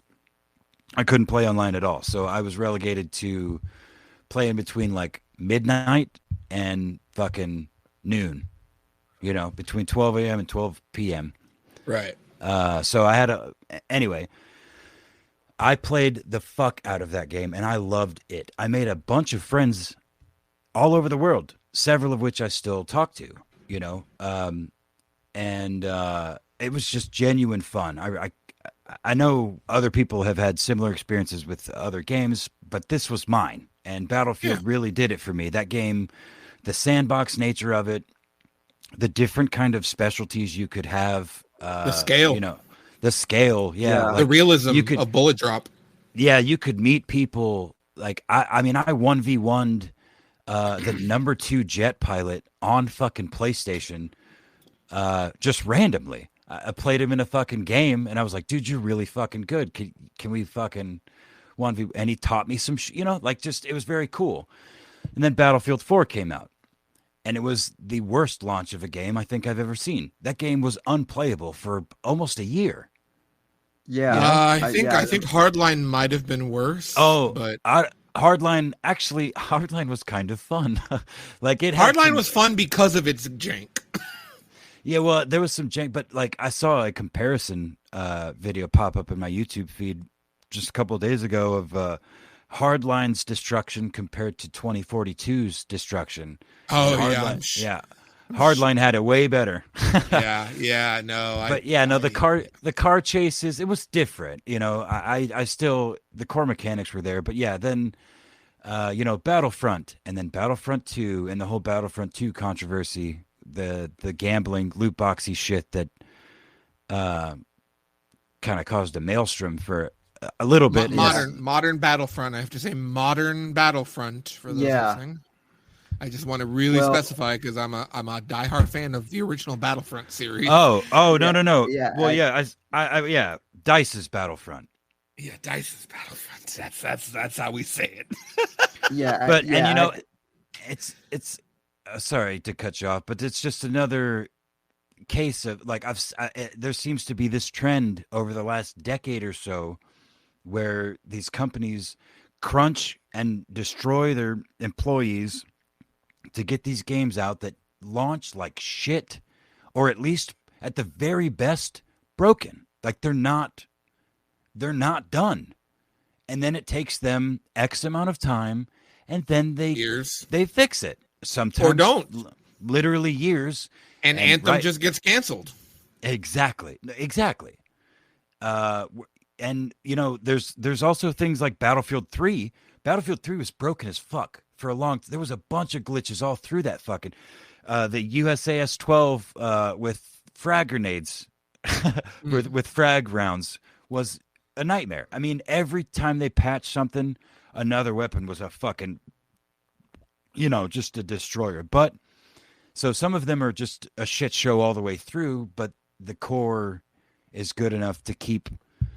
And see, that's where it's hard, because here I am advocating for Battlefield 3 is the best game, most fun I ever had in a game, but it was fucked. The game was broken. It was fucked. It was, it wasn't fun a lot of the times because the servers were shit. The, exploits were just not fun.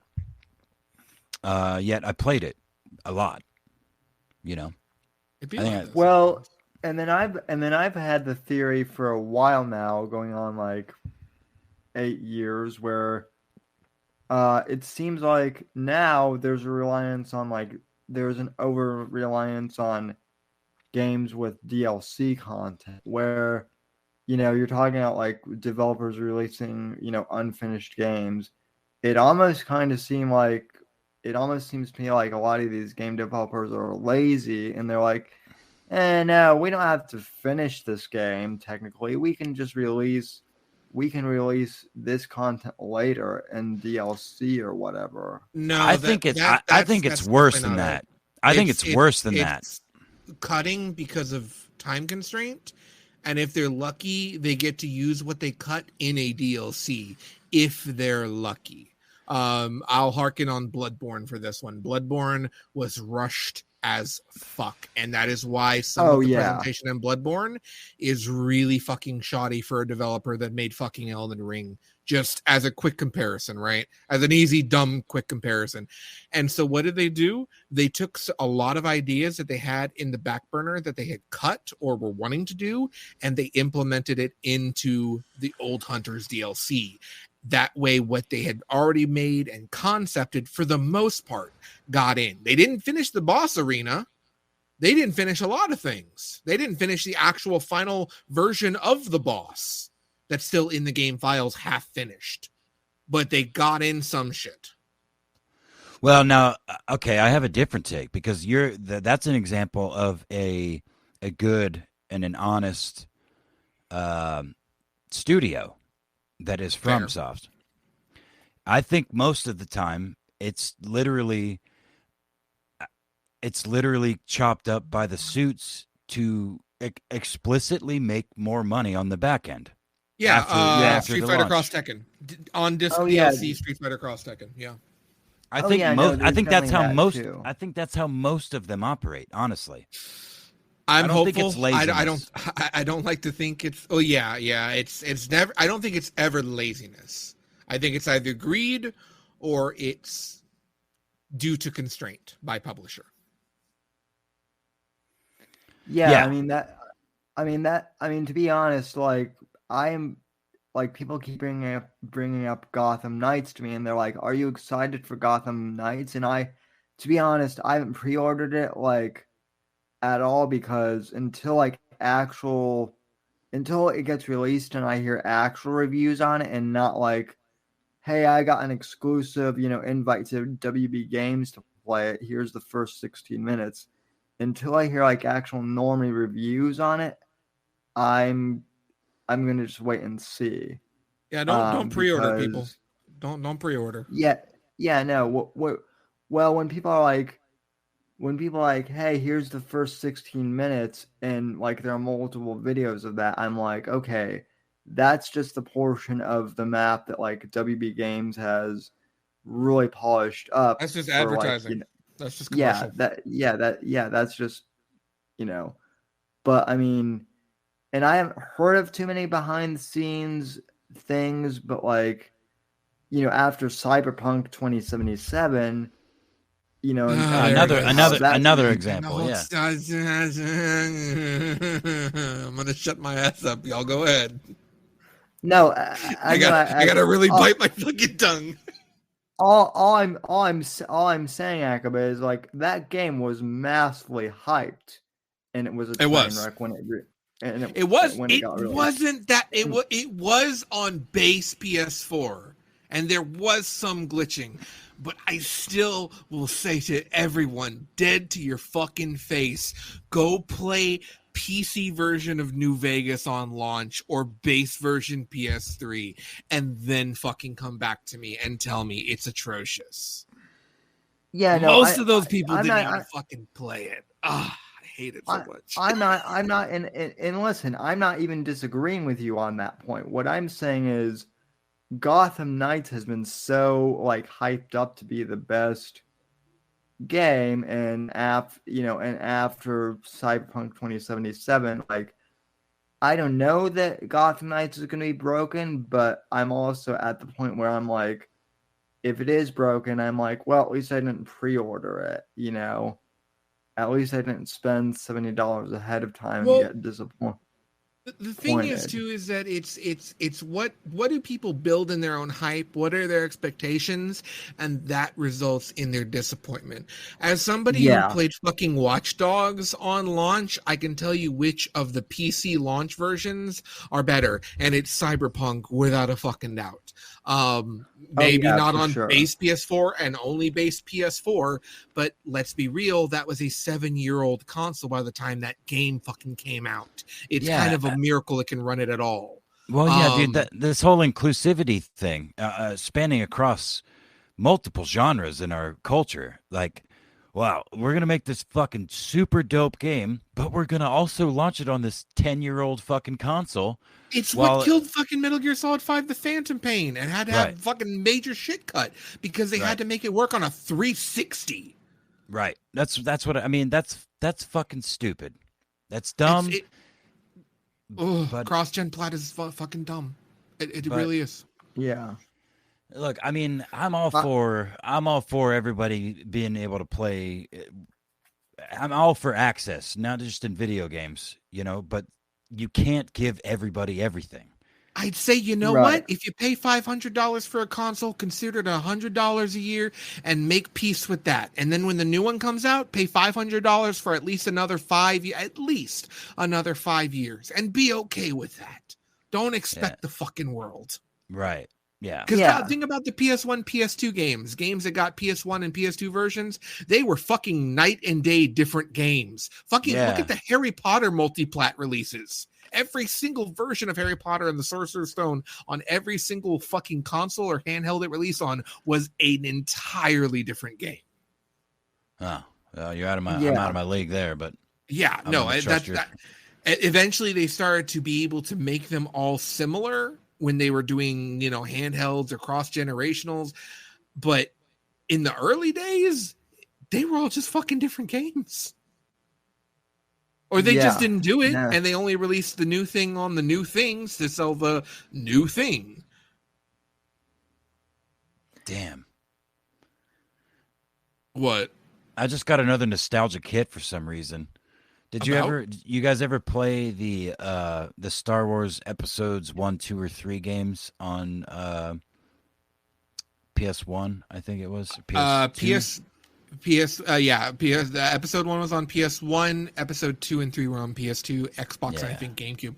I played episode 1 and I played episode 3 on the Xbox. Episode 1 is burned into my memory. There's the little side scroller type fucking game. The lightsaber moves that you would unlock. There's one that still sticks out in my memory, where you do a couple of forward strikes and you turn around and stick the lightsaber under your shoulder, then behind you, as you jump backwards, so you're facing away from the enemy that you're stabbing.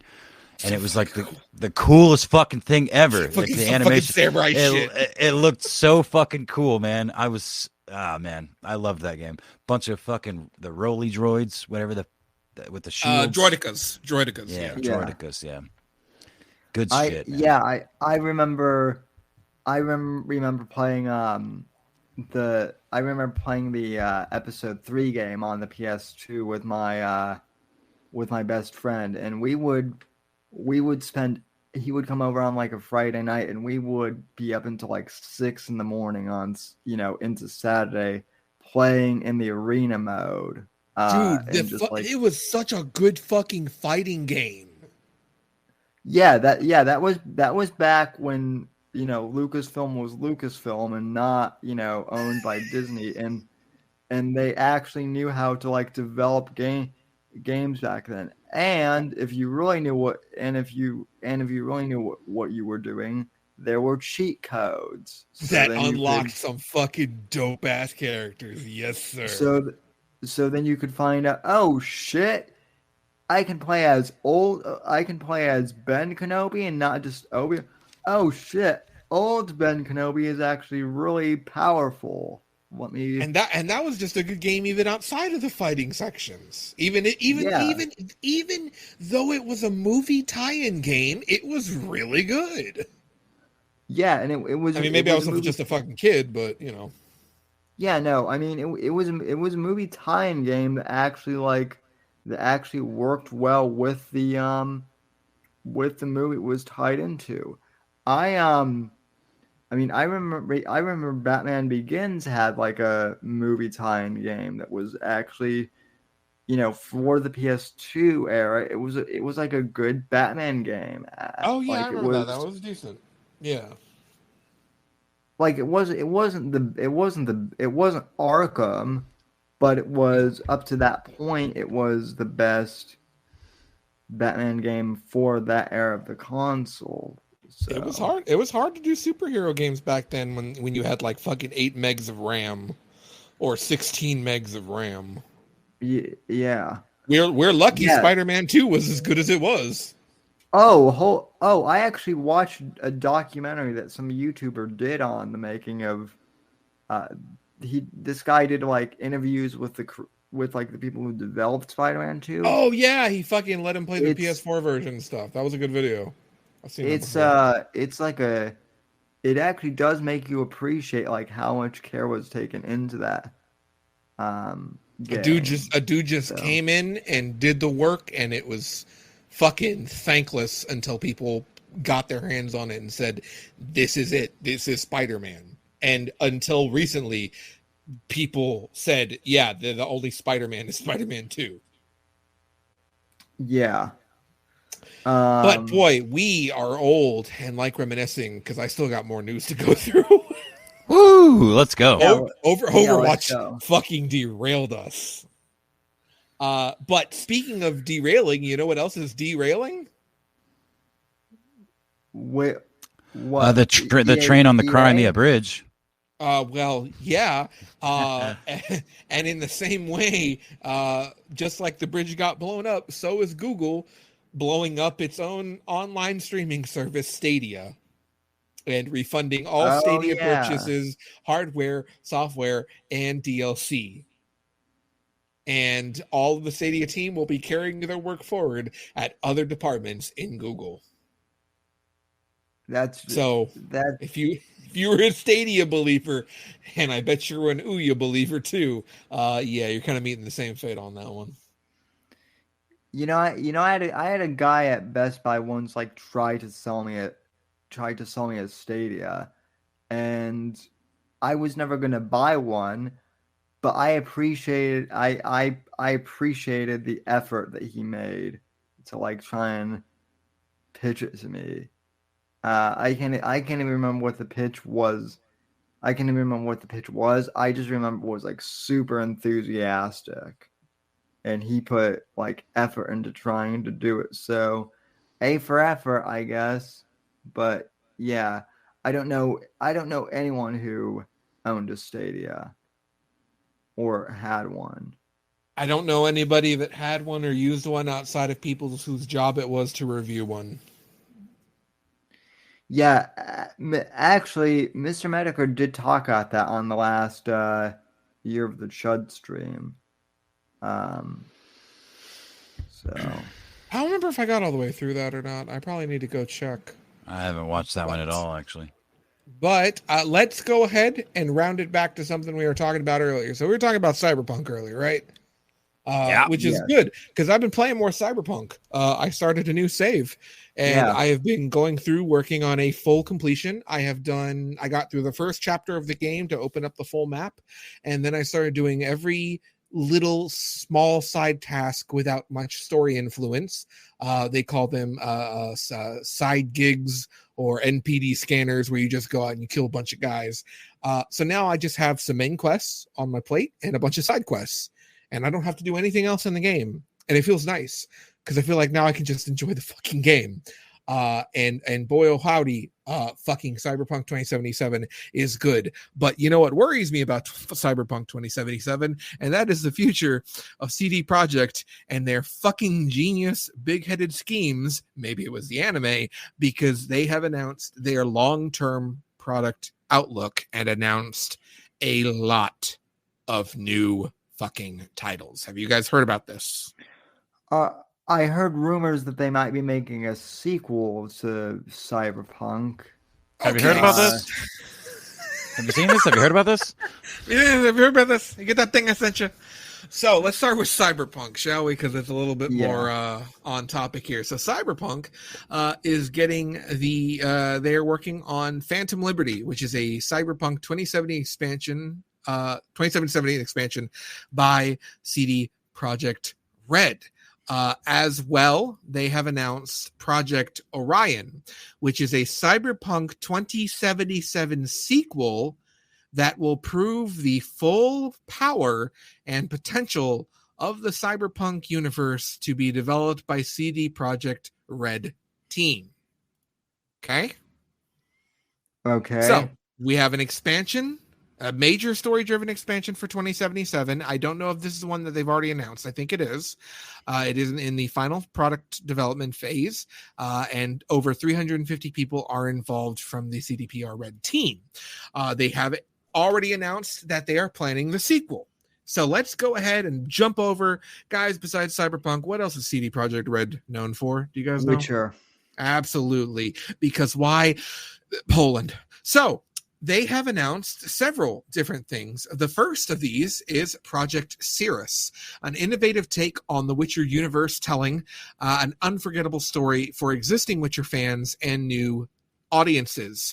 Current project stage is pre-production, being developed by the Molasses Flood, supported by Team CD Projekt Red, with currently 60 people involved. That is the first one. Now, are you ready for the next one? Let's go ahead and jump to the other third-party project, which is Canis Major, which is a story-driven single-player open-world RPG set within the Witcher universe. Contracted to be developed by a third-party studio led by ex-Witcher veterans, which means they're not going to be privy to all the board's retarded shenanigans. So that's 2 Witcher projects. Would you gentlemen like to know the third Witcher project? Wait, there's a third Witcher. I'm like having to do like a Venn diagram in my mind.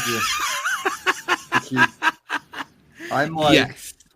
I'm like Charlie from It's Always Sunny with the conspiracy board. Get ready, because it's time for Pepe Sylvia. This is Project Polaris, a story-driven, open-world RPG built on the legacy of The Witcher 3, The Wild Hunt. Its current project stage is in pre-production, being developed and worked on by CD Projekt Red team, over 150 currently involved. It is the beginning, gentlemen, of a new Witcher trilogy. All 3 games aim to be delivered within a 6-year period following the initial Polaris release. Oh boy. Wow. And that's not all. We have one more. Now, we've talked about Cyberpunk, which I think is the best, and we've talked about Witcher, which is pretty Polish. But how about we do a new IP, gentlemen? Are you ready for a new IP? Because Project Hater is the third IP within CD Projekt Red's or CD Projekt Group's repertoire. It is a standalone IP distinct from the Polishness of Poland and the cyberpunk dystopia of California. It is being developed 100% internally, IP incubation since late 2021, and is currently in the conceptual phase by a small strike team.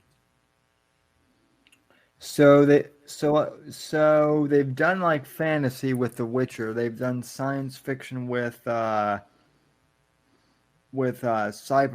So are they going to do like some sort of crime game now in this new franchise, or what? I want them to just make a fucking samurai game with huge fucking anime titties and gambling. Fuck it. I don't know. I think they're going to fucking go broke before any of this materializes. This is a lot of big announcements. Thankfully, that's all of it. Was that enough for you, gentlemen? Was that enough projects announced? I mean, I'm still trying to keep the board straight, but yeah, Three Witcher projects, one project being a trilogy, a Cyberpunk expansion and the sequel, and just a whole new intellectual property series. which we don't even know what that new project is yet. We just know that there is one, right? It's not even a project. They're just trying to come up with an IP. Yo, I'm sorry. Never mind. No, you've got to have something after that. You brought the train to a stop, dude. It has literally nothing to do with Cyberpunk or CD Projekt or anything we were just talking about. Fuck it. What is it? Fuck it. Kanye West just tweeted, I'm a bit sleepy tonight, but when I wake up, I'm going DEFCON 3 on Jewish people, capital letters. The funny thing is, I actually can't be anti-Semitic because black people are actually Jew also. You guys have toyed with me and tried to blackball anyone who ever opposes your agenda. Send tweet. Kanye West did not kill himself. Kanye West did not kill himself. Hashtag John McAfee did not kill himself. Hashtag Epstein did not kill himself. I fucking love Kanye, dude. He's so funny. Hashtag Tony Bobulinski didn't kill himself. Oh yeah. Yeah, let's that guy was actually back on Tucker this week. Well, I'm gonna say, if there are any fans of hip hop, and you may be considering buying some originally released Kanye albums on vinyl, go ahead and buy those now before they start shooting up in price, okay? Yeah. Especially anything limited edition, anything of the old run of the college graduation era. Just go ahead and start snatching that up, because it's going to be a sad fucking day. I don't know, man. Even though Kanye could be the next fucking Caesar. That man has. I want him to be the next president. The right kind of autism. Even I though, like even that, though man. Even though the Groypers liked it as well, I have to admit I liked Life of Pablo. Actually, that man is on the precipice of actual art. That's what I say. And I'm not even into Crystal gospel music, but I bought Jesus is King just because. And it's actually good. It's not bad. I'm gonna miss him. Oh God. We're already singing Kanye's eulogy. I mean, well, you know what? Let's appreciate him while he's still here on this planet. Oh, good Lord. You know what else is on this planet? The PlayStation 5. And you know what's special about the PlayStation 5 is that bitch has been fucking jailbroken. Yep. The console has been in existence for under a year, if I'm not mistaken, or a year, or almost under 2 years. Just over like 2 years. Just over 2 years. Very few people can get one. But they can all hack them. Yeah. Yeah. Sony, stop. Just stop. Just become a video games publisher. Just pull out. The consoles are done. We're in a new era. Start selling Sony PCs and dude, come on. Just make controllers, sell some PCs, make some games, okay? We can still do this.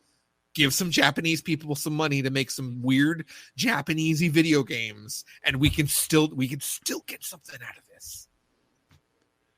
Yeah. They didn't learn with the PS1. They didn't learn with the PS. Well, they kind of learned with the PS2. They made it really hard to mod those. They didn't learn with the PS3 at all. So much that their shit got shut down forever. Almost. They didn't fucking think right with the PS4. The PSP got broken wide open. The PS Vita got broken wide open, and nobody cared. And now the PS5 has been hacked. Sony. Yeah. Do you know what the definition of madness is? Yeah. Insanity, right? I'm sorry, insanity, not madness. Insanity. Which is a misquote, if I'm not mistaken. Oh, is it? Yeah. The definition of insanity is doing the same thing over and over and expecting different results. Is a quote as attributed to Einstein. I believe that's a misquote. You know what I find funny is. I keep hearing announcements of new PlayStation 5 models, but it's I think PlayStation's dead, honestly, after this generation. The way they've fucked up. Yeah, no. Xbox has done really good, and Sony's got a bunch of money in a bunch of different places. You know, they've got their cameras, they've got their computers, they've got their TVs. Sam, go ahead, because I've got a nail. They've got their headphones. I was gonna say, guys, the nail. Go ahead. Well, listen, I'm a PlayStation fanboy, and I agree Same. with that. Ever since the first Me too. Yeah. Me too. Yeah. I will say this, that the PlayStation has been a dead franchise the second they thought that they could charge $600 for the console, but not really. That's just me kind of being a facetious fuck. We can look past the bullshot of Killzone 2 that wasn't supposed to be shown to the public and all this, that, and the other. But we need to just kind of like agree that I love PlayStation and I love the characters that are on there and I love the colors and I love the shapes and I love the memories and the nostalgia and even the games that they're first party and second party doing now. But remember that the only reason they won the PS4 generation was because Xbox literally fumbled the ball so hard and first that they decided, okay, we're not going to DRM lock your games instead because people didn't like it with Xbox, so we're not going to do it. PS4 and Sony would have been happy to have done the exact same thing if Microsoft did not get lynched publicly. Well, I agree with you, but I think it's more multifaceted. I do think. It is, but I'm just simplifying. Continue. I think that the IP exclusive content in the last generation was heavily in Sony's favor. I mean, exclusive. Aside from the hardware, the game. I mean, from the Uncharted to the God of Wars to Bloodborne, The Last of Us, Bloodborne, Final Fantasy VII. Final Fantasy. They had a fucking treasure. The trove. Call of Duty exclusives that they had for DLCs that did a lot for them. Right. They were the only console with a baseball game. I think that's kind of big.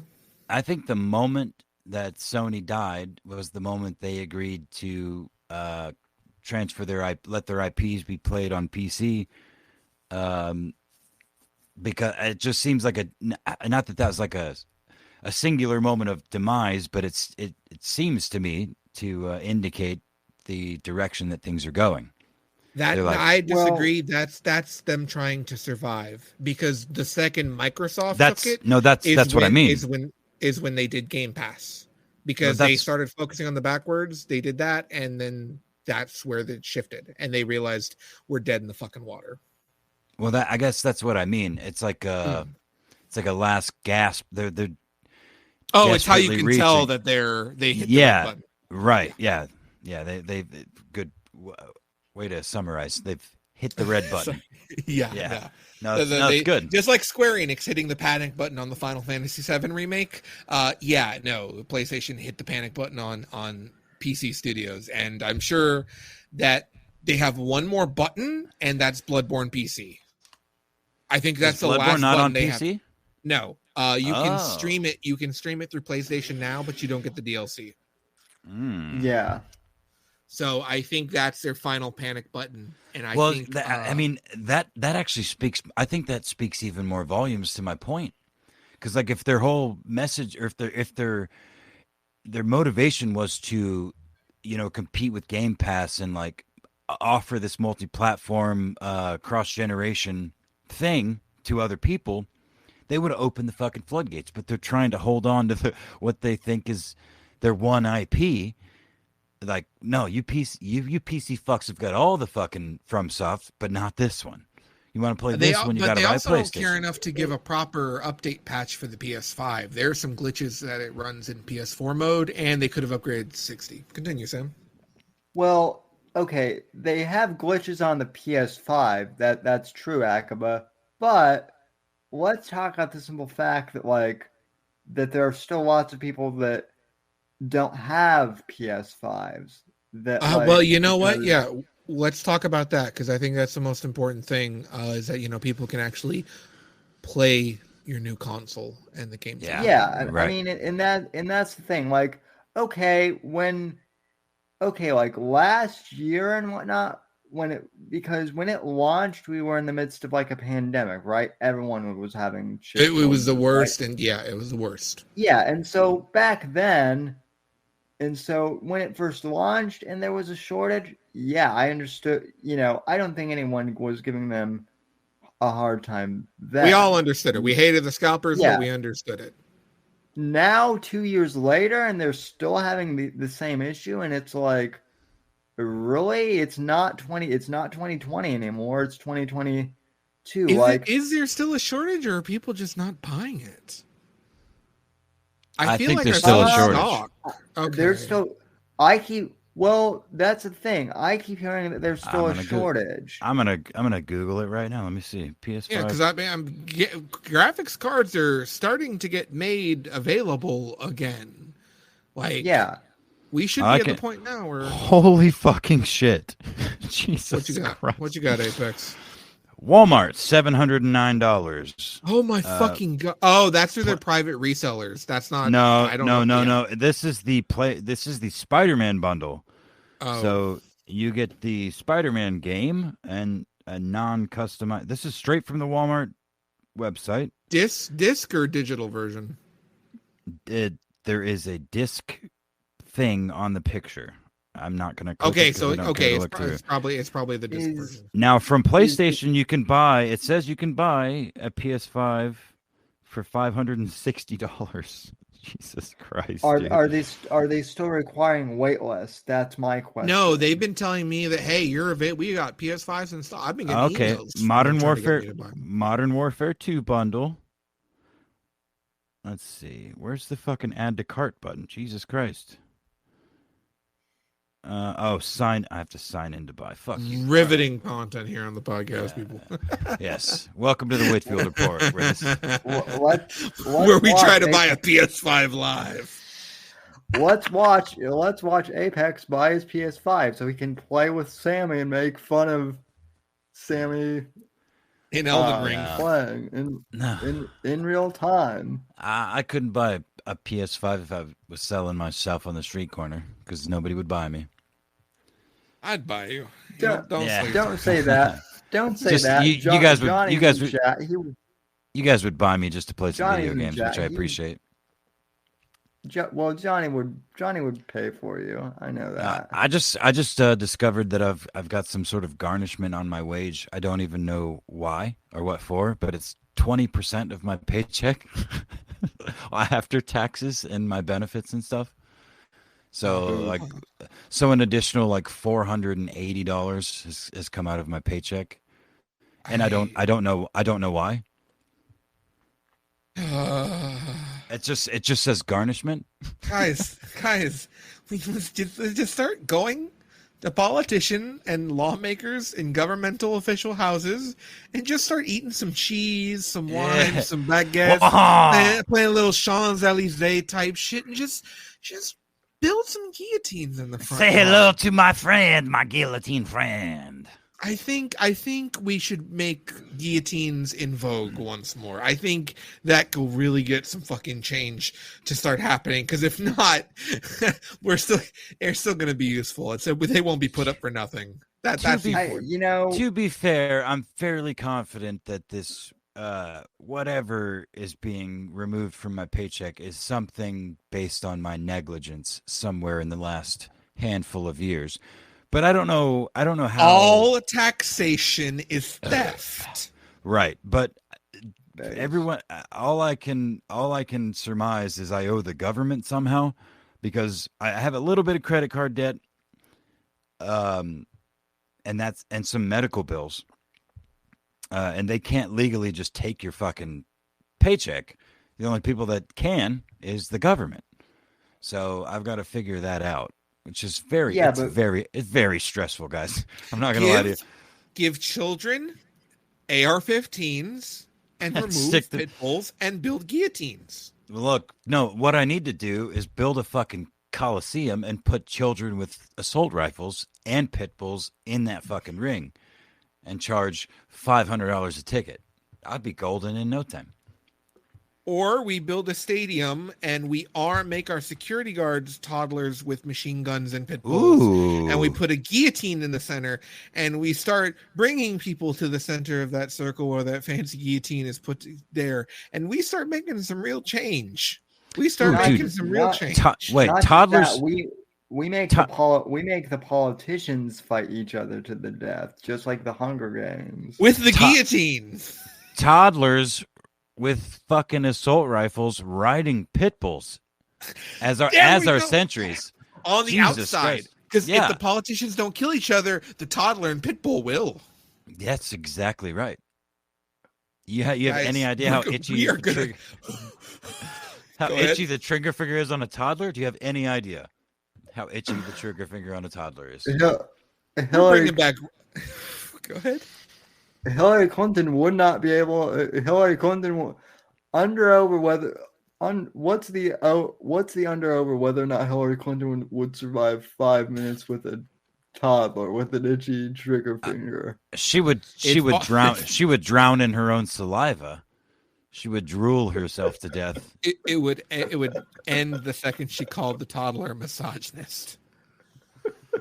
Guys, we need to make America roam again. I think that's what we're kind of getting at here with this episode. Make America roam again. I like that. Yeah, I like that. I might actually rename. Let's get rid of the Walmart Republic we've got going here. Let's get back to the Roman. Get back times. to the Romans, which is really You know Greek. what? But yes. You know what? We'll throw cripples in there with lions too. We ain't scared. Well, Coliseum. That's just, it's the same ticket. These people buy a ticket. They spend $700 on this ticket. They're gonna watch a pit bull riding a pit bull ridden by a toddler.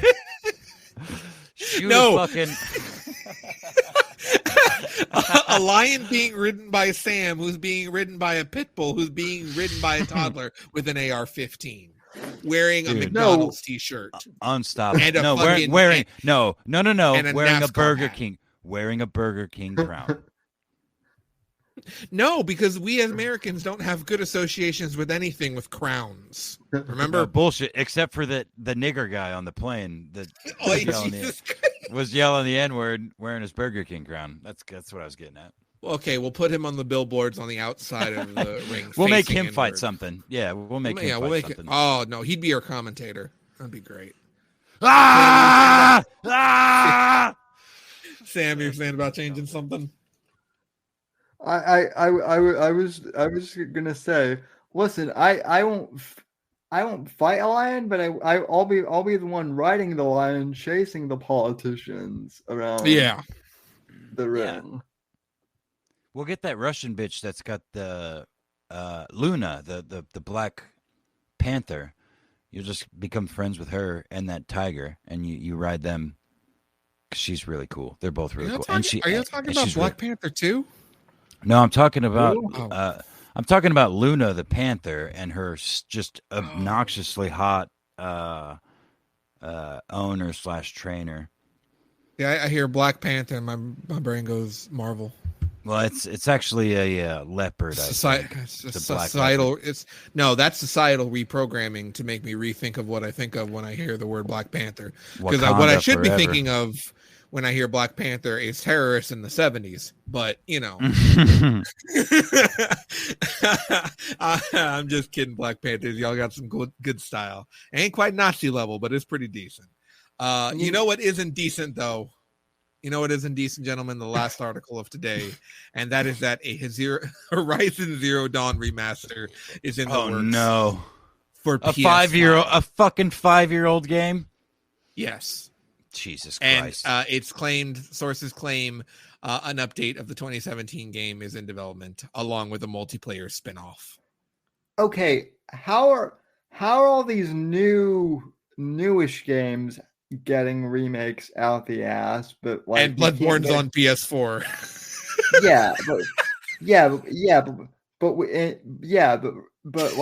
but Remedy's just now talking out like remaking Max Payne, even though it's been 20 Sam, years. You know why? Because the only people who care about Max Payne are dope-based motherfuckers who are sitting in this call, and we aren't buying enough video games, apparently. We gotta, and Max Payne isn't a woman who's ugly. Because we want to play games with actual good gameplay mechanics and good stories. We don't want to buy, we don't want to buy the latest, overproduced crap just because We want actually good games. We don't want And mass that's why we're misogynistic, racist, ableist, oppressive, Nazi, totalitarianistic, authoritarian, fascist, All the words. homophobic. Hold on. Intolerant, chuds. Apparently now we all say Scooby Doo. Well, no, Is Velma's that now why there's been more? Is that wait? Hold on. Is that why there's now a lot more lesbian porn of Velma being flooded everywhere? No, Velma's now Yeah. black. No, Velma's black in the new thing. Wait, That's what? No, the- yeah. wait, no. Velma is a pasty white girl, probably no. from like the Minnesota No. area. No, sir. She is now black. But that's not. But That's the, not. the Well, Hanna-Barbera.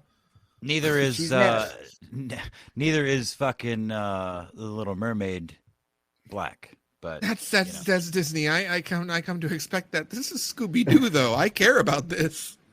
I guarantee you, Disney fucking owns this IP. It should be Warner Brothers. Yeah, She's probably, now. Yeah, Velma is now a black woman who's played by an Indian woman. Is this Mindy wait? What Kaling. is from The Office? Wait, hold on. Is this a cartoon or live action? It's a cartoon. It's a cartoon, but it's And it's wait, hold on. We're talking fucking Velma Dinkley, Van Winkle, yeah. whatever her fucking last Yeah. name is. yeah. No, it's the it's one- an actual show surrounding Velma. Hold on, I will. Wait, share just my- Velma? It's not a Scooby Doo yes. show? Yes, sir. I It's- hold on 1 second, and I will show you just exactly. I need to start What you're in Googling how to make a for. fucking guillotine. I need to start figuring out how to make. I'm going to fucking goddamn Home Depot. Oh tomorrow. wait, no, we're not gonna watch that. No, that's not what I wanted to watch. Oh, fuck. Official Oh, no. teaser from HBO Max. Are you watching? No, You here? I'm watching. No, I don't. I Yeah. don't want to. Don't do. I don't. Oh, dear. Can you guys hear it? Dear HBO Max, Yeah. they just learned you intend to make a genre-bending comedic origin story of Judy Jetson. When I heard this new version of Judy Jetson wouldn't be boy crazy, the only word I had to describe my disgust is jinkies. If there is one thing the internet agrees on, it's that you should never change anything ever. I hope you die. Sincerely, Velma. Well, at least Judy's still white. Unknown caller. Spooky. Hello? Velma Dinkley speaking. Hello, Velma. Do you like solving mysteries? Yeah, but I'm actually much more three-dimensional than that. Who is this? That's the mystery. And solve it quick, because I'm in your house. A serial killer calling from inside my house? Yes, that's a classic, and that's my point. Why change anything when the classics all still work, right? Wait, you're inside my house!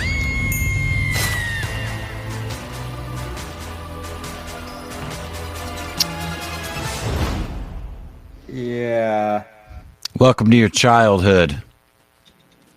Okay. All right. Okay. All right. Okay. All right. Hold on. Nope. I need to. Do you like- No. do you- I'm getting do you- no. I'm getting the fucking 9mm. I'm fucking done with this shit. You're not gonna fucking do that to Scooby-Doo. Okay. Do you like how they were like, you can't change anything. You can't fucking change characters. Guys, you They're trying to can't do just like say the the on the nose thing and think that like makes the rest of it okay. Or like, no, guys, we're hip to it. We can see we're making the joke. We get It's it. No, incredible. you're spitting in my fucking face, and I have a gun. Don't do that. And you know what the worst part is? She sounds fantastic. She would have done a fantastic Velma if Yeah. they did not try this on the. Why would the black girl go? At least she's still white, when that's the typical stereotypical thing you would joke for the other skin tone. Because you were Mhm. trying to be lay hip with it or lay on Well, the look, nose of the. There's a lot of based black girls out there. Maybe that's who they're trying to appeal to. You know? Oh my fucking god! Oh Yeah. my god! Are you having a stroke? Dude, Dude, if this is an origin story of Velma, how did she become white? Is she Michael Jackson? No. Is this vitiligo? Yeah, she's got vitiligo, dude. No, I love how they, just like with the She-Hulk thing, which I've never watched a single second of other than clips on Twitter, but like her main enemy, apparently in the most recent episode, is just online trolls like leaking her sex tape, like Reddit nerds. Nice. Leaking her sex tape and calling her a slut. Based. Yeah. So, and it's like, it's this big, like literally, like they build it up like Lex fucking Luthor, apparently. And it's like, oh, well, she's a slut. Look how she fucks guys on camera, or somebody filmed her fuck or something. Whatever. I don't even know. Well, but they're trying to lean into this online thing. But don't they also make her act like a fucking slut on the show? I mean, she clearly is a slut. If she's got a sex tape, the bitch is a whore. Come on. I mean, well, that's fair. I can't argue that again. Well, I mean, so I haven't seen an episode of the of this show, but from Matt what I Jarbo heard, loves it. I'm sure he fucking does. He also fucking watches Rachel Maddow. I heard that there's an episode where she explains to the Incredible Hulk, Bruce Banner, that the reason why he's angry all the time is because he's a man. No. You've misinterpreted that. It's a Bruce is trying to explain to her that, you know, something about anger and how it comes in unexpected forms, and you've got to be prepared to control yourself. And her response is something like, I've been catcalled my whole life. I deal with toxic masculinity every single day. I know what it means to be angry. I'm better than you, Bruce Banner, the Hulk, the original, because I'm a woman and I have tits. And to be fair, she's right about that last part. I wish women would catcall me. I don't know what the fuck the problem is. The whole thing of catcalling is okay. I understand if it's just like some but a lot of women I know. No, I want to listen to women yell at me across the street and tell me they want to fucking gargle my nuts.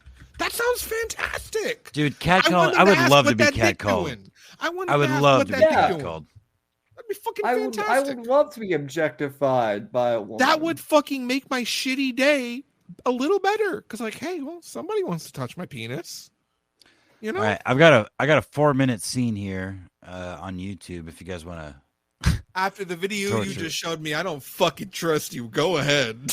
Yeah, we're gonna do it. Hold on. I just give me one more second, because that is Scooby-Doo is legitimately a near and dear to my heart series. Like I had my parents got me everything to have a Scooby-Doo themed bathroom and bedroom when I was a kid. Like I fucking watched the fucking Zombie Island where they went to fucking Louisiana movie. Like fucking I wore that VHS tape down. I loved Scooby-Doo, and this kills me. Yeah, on the bright not because side, she's black, because of the on the nose guys look at us joke. Yeah, it's absurd. It's absurd. Sorry. Yeah, on the bright side, this HBO Max thing makes like the live action Scooby-Doo movies look good, which are terrible. Those aren't even that bad. They're not even weird, that bad. But they're not the worst. I've seen more like movies based on a thing that were way worse. They are not that offensive, but like people don't like anything lately coming out, and they've been trying it. That's why Scoob happened, and Scoob was actually a decent movie that nobody will believe. I'm old and I'm angry, and I have a gun. Make me more angry. I've got you. The whole 4-minute training scene or the 2-minute. She has it so much harder. I have no idea which either. We're gonna go with the short one. I'll probably want to kill myself less with the second. Here's the thing, Bruce. I'm great at controlling my anger.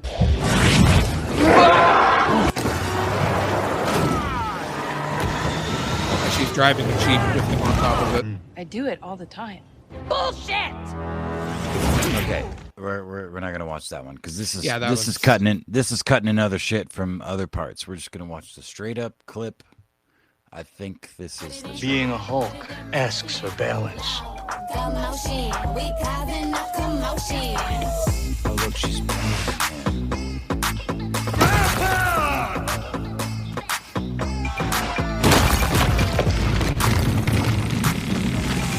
Boy, I hope this doesn't get flagged. Little punk. Yeah.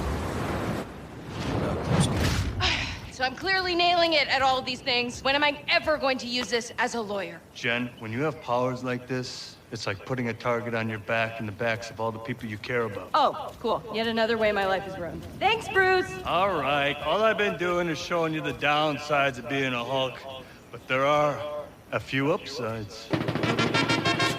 Our bodies metabolize alcohol at an incredibly fast rate, which means that we can drink so much and not get drunk. Look, the guy's talking about getting drunk. All buzz, no barf. Just good. Oh, this is good. Don't you want to get drunk? Isn't that the point? Yes. Wow! Jesus, what the hell, man? Still in control, no overwhelming feelings of rage. No, a normal amount of rage. You do revert back to Gen form when you sleep. God, the CGI is so bad. For comedy, I don't like Hulk. This He looks is a scary. multi-year journey you're about to embark on. Hulk. Look, she threw it farther than him. Who's your best friend? Now he gets some goofy. Spandex. Spandex is your best friend. Being a Hulk asks for balance. Is this Hulk or You have Shrek? so much more to learn. Right. Yes. So I'm clearly nailing it at all of these things. If you want to go back to life as a lawyer, I respect that. He doesn't mean that. God. Fourth wall. Oh, wow. They break the fourth wall? How fucking edgy. More eccentric superhumans are coming out of the woodwork. We're going to launch a division for them. And I want the She-Hulk to be the face of it. Jennifer Waters. Namaste. I have a serious conflict of interest. This man tried to kill my cousin, Bruce. Yeah, that's quite all right. Oh. People only care because I'm representing Emil Blonsky. I think they care because they're like, hey, that girl's green. Jen, do your thing. God, I really like this outfit.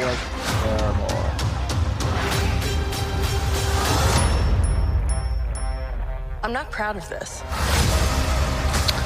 I'm not. Dude. We answer to a higher power. Oh, no. On the edge of a precipice. I am a lawyer. We do things by the book. The book of Ashanti. No, the book of You know, that man laws. was He's Asian. Whether you like it or not, you're now a no, superhero. was one of the Let's do this. cons. Oh yeah. You know that friend you had in high school No. who was way cooler than you were, attractive, got all the attention from everyone? Hello. I just want to go through this. without I interrupting think anymore. I'm jealous. Is that what I'm feeling? I don't think he's gonna say the same thing. He's just saying, she says. No, it's not. Oh, Anyway. I like how they're like, look at the women having to deal with catcalling and being sexualized and objectified, but look at her fucking dump truck ass and thighs and twerking and her titties and how pretty she is, because we couldn't make an ugly female Hulk because then that wouldn't fucking sell. But don't think she's sexy because that's misogynistic. Yeah. They do some twerking and shit. Yeah, I saw Yeah. the twerking gifs, and just to know that she has the fucking nuts to say that to Bruce Banner. You know what? I'm going to say this, and this may anger some people, and I really don't give a fuck. And Mr. Vickers, I love you. I'm sorry. Let's keep comic books. Let's make comic books again. Thank you. I am fucking tired of the movies. I am tired of the TV shows. Let's have superheroes be these cool things in some books of printed images. it's been overdone. I remember when. Listen, I I remember when superhero movies used to come out like every two.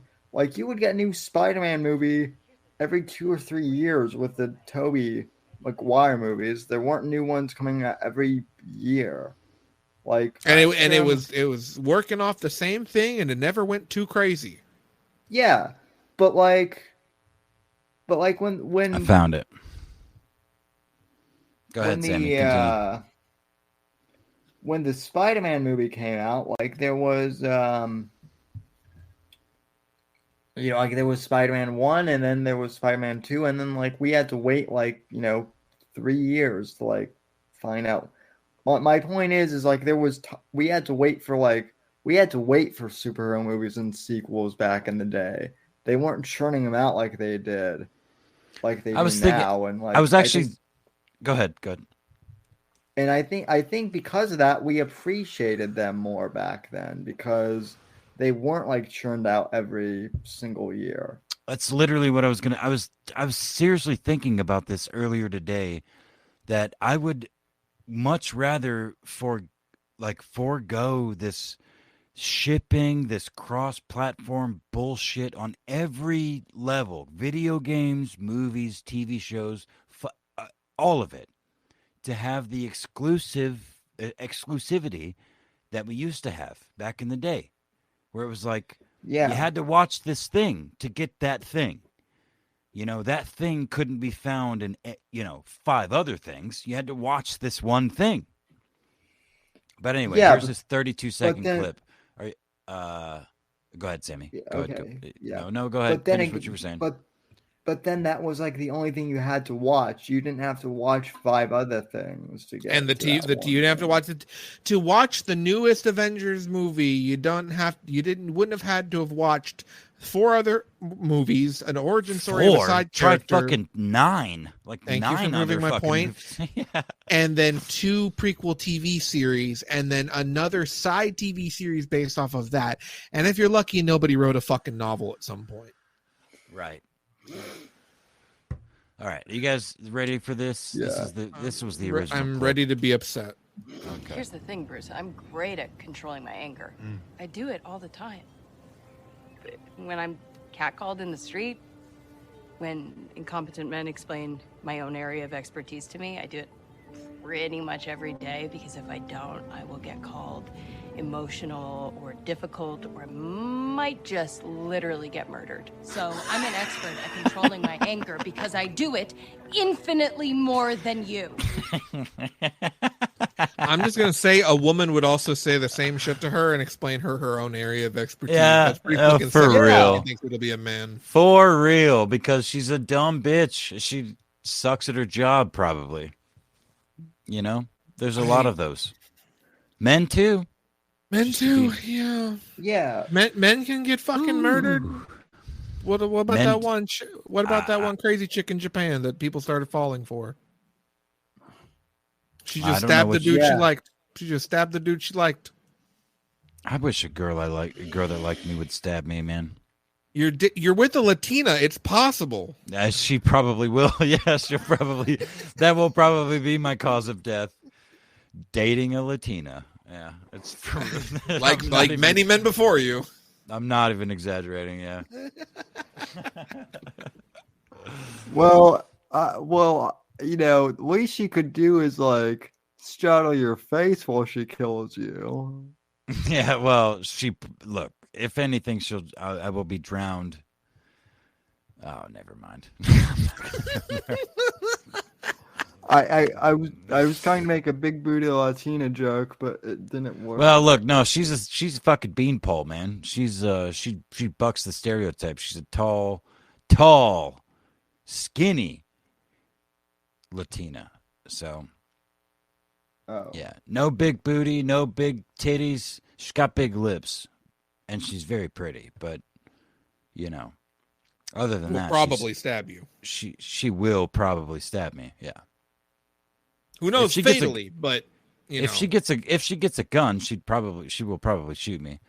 And I've been taking her to firing ranges to practice, but Not Maybe if you I'm her, engineering my own suicide. Maybe that's the whole not point if you, here. Suicide by Latina. Not if you. Yeah, suicide by Latina. Not if what's Not if you stab her. Not if you stab her first, Apex. Nah, With your man. dick. Look, That's I've how we tried. create I've She-Hulk. tried. Yeah, I've tried to. Yeah. Look, I've stabbed her repeatedly, man. Okay, with a knife though. No, Come on, man. That one's not gonna. That's just gonna do knockout damage. That's not lethal damage with those stabs. That is not lethal. No, that's a couple hours down.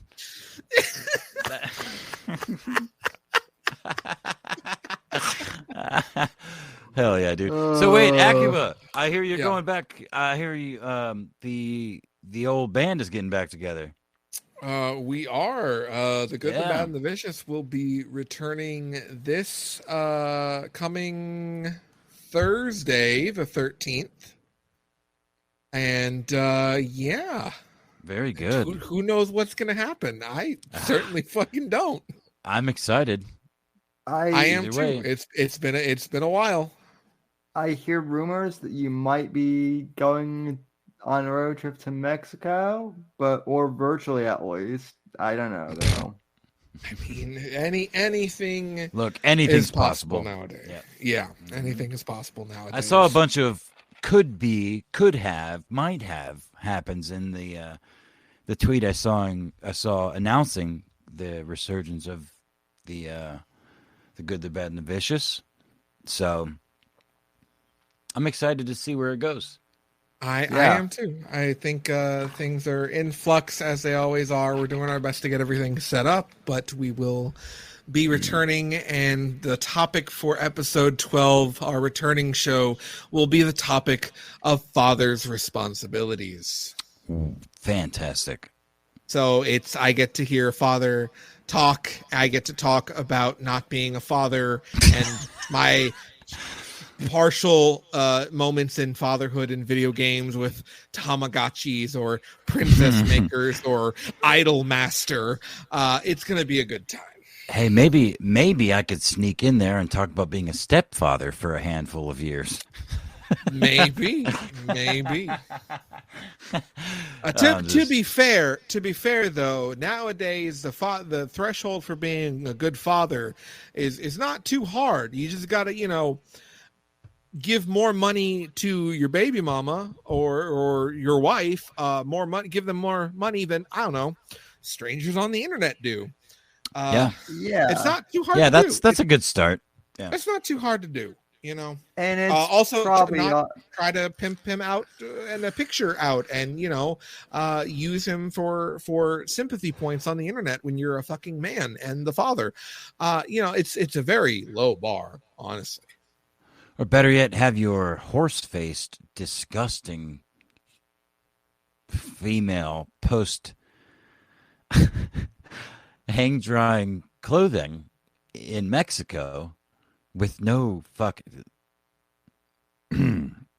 Sorry, I threw up in my mouth a little bit. With posting pictures with no bra on while holding said baby. And listen, that baby in that picture is pretty awesome. He's got like the Italian fucking kind of hands going on. He's like, look at how fucking perfect this picture is, guys.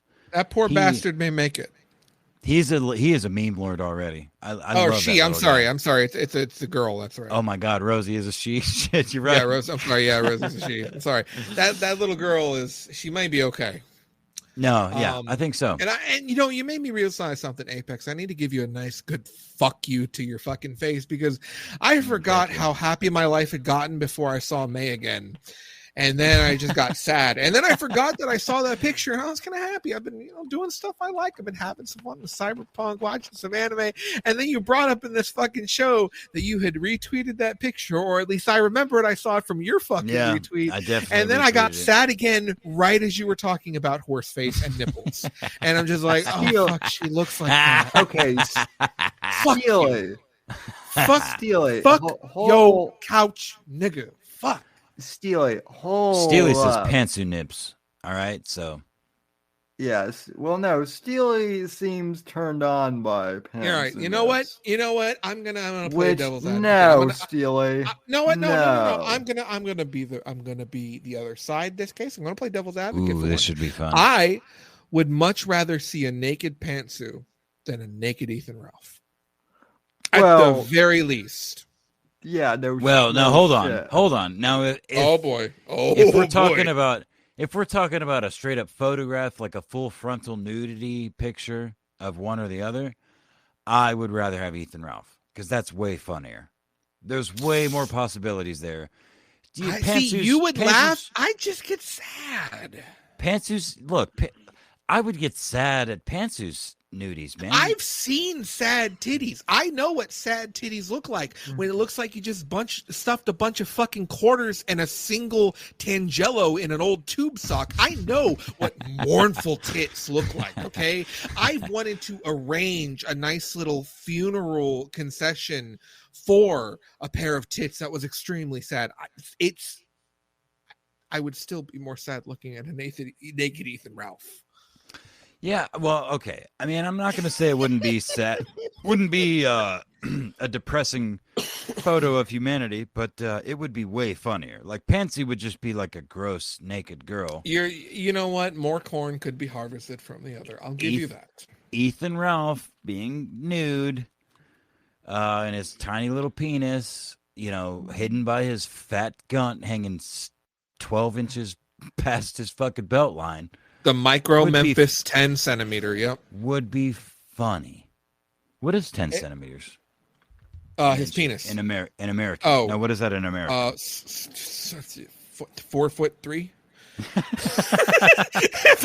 4'1". I don't know. Whatever the fucking joke is. That's 3.94 inches. Is literally right before 4 inches, which is what I said. Yeah. Oh. I just Googled it. 10. Okay, I'm sorry. Micro Memphis 10 millimeter. Okay, there.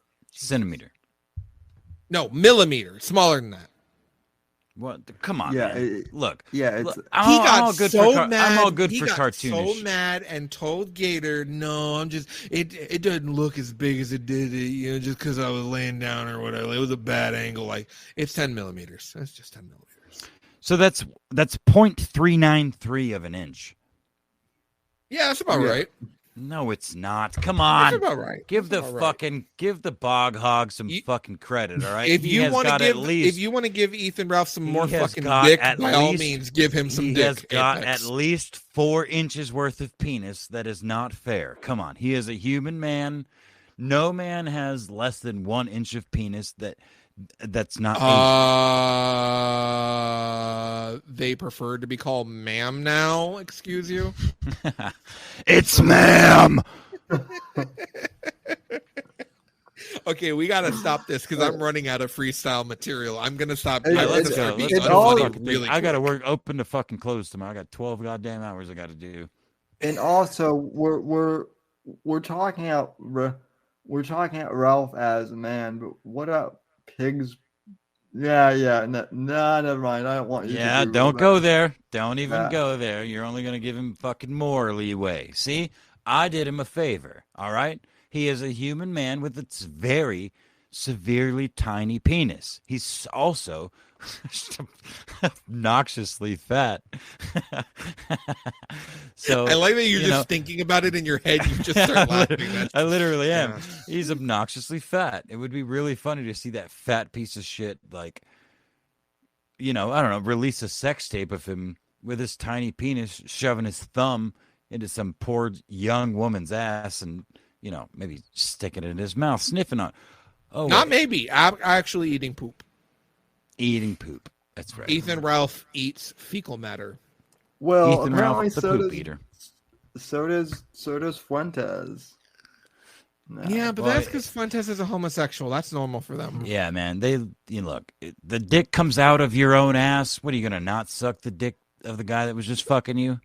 Oh, yeah. I will say this. I think the homosexual men of America first are the ones truly going to be holding up the adult diaper industry. going forward in the future. All gay men will, but especially America First. I think they'll really be holding the American adult diaper infrastructure, the economy of it, holding it together in 20, 30 years when none of them can close their assholes. Yeah, and they'll transition though. They'll be the adult baby. It'll be a fetish. They'll be a protected class by that point somehow, where they get their Guillotines, adult baby diapers for free. We need guillotines. Walmart starts selling guillotines. And they will somehow convince their audience or what's left of it that it's all based in red pilled. That's parents. Yeah, you parents remember teach your children how to make guillotines. You guys know how like original settlers used to like keep teeth and ears and shit, or even Vietnam veterans keep teeth and ears and shit. Yeah, maybe we should start chopping penises off and keeping them around our necks. Bastards, Nazi scalps. That's what we're doing. No, dicks. God. We're doing straight dicks. Or if they're Jewish. That's a goddamn Aqua Teen Hunger Force episode. Is it really? God damn it. Yes. They have this Asian thing that if you rip the bottom of your cup and you win the grand prize, these little like Asian penis guys with rice hats will come over with a fucking necklace made of dicks on it because you won the grand prize and that's getting your dick cut off. So they can take your dick back to the dick ship so that the dick fairy, who used to be the tooth fairy in disguise, so that the dick fairy can have enough dicks to make a dick rocket to get back to Dick Planet. That is an actual fucking episode of Aqua Teen Hunger Force, and I will always remember the fucking the goddamn thing they were eating. They were eating at the beginning of the episode wasabi fries, where they put wasabi on the inside of the French fry, and I've always wanted that. And that's how I end that on a good note. Damn, you're fat. God damn, you're fat, Akiba. Look, I need to talk about something I care about after talking about dicks. No, that's awesome though, because I don't. That does not ring any bells in my Aqua Teen Hunger Force. Go rewatch the whole series. It holds up. It's worth it. I love that. I loved that show, but I wasn't like a huge fan. Like I watched it when it was just when I watched. Go back, you'll be a huge fan. It's so good. It's so fucking good. We're here to rip your dicks off. That's how they fucking talked. That was me with the Office. I wasn't a huge fan when it was on, but I rewatched it during the pandemic, and the Office wasn't really like super raunchy or anything, but they made like politically incorrect jokes that you could not make. Fucking fantastic ones. Dude, who does that better than anybody is 30 Rock. 30 Rock's one of the best fucking shows ever on TV. It's the funniest shows anyway. Like the jokes per minute in that show is unprecedented. Hold on. Hi, NBC. I'm Tracy Morgan. I'm black, y'all, like peacocks, baby. And begrudgingly, Alec Baldwin's fucking hilarious. It's perfect. Yeah, he's perfect in that role. Fucking Tracy talking about his background. I seen a hooker eat a tire. I watched a pack of dogs successfully take over and manage a Waffle House. That's what I'm saying, dude. It's gold. I watched a couple episodes recently. I mean, I watched the whole series years ago, but goddamn, it's so good. That's like Simpsons level comedy writing, where it's like just joke. Good Simpsons. Good. Not modern Simpsons, but pre-episode or pre-season 10, let's say. Pre-Skinner rewriting of lore. Yeah. I think the Skinner episode was the turning point, but boy howdy, that went from we made some fucking jumps from that one. Hey, look, this is the Whitfield Report, bro, where we go from Ansu nipples to Simpsons.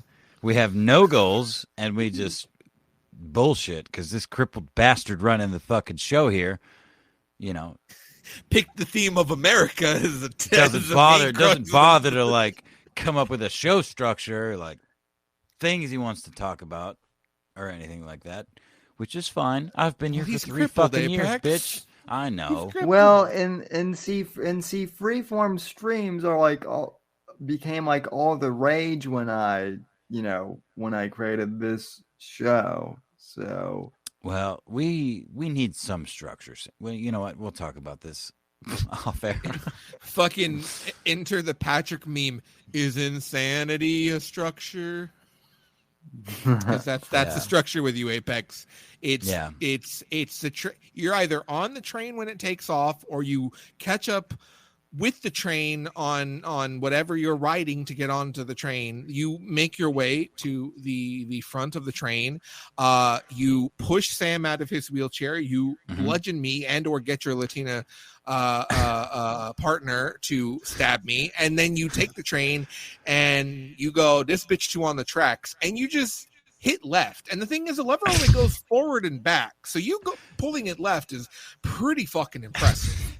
And then that's how we end up taking a wrong turn at Albuquerque. Let's be clear. I ride up on my horse with my elongated, super skinny toothpick Latina bitch. I throw her onto the lead car, the engine, as it were, I guess it's called. And then I jump off of my horse. I shoot it in the fucking head because I don't need it anymore. Like one would dispose of a Yoshi in Mario. Yes.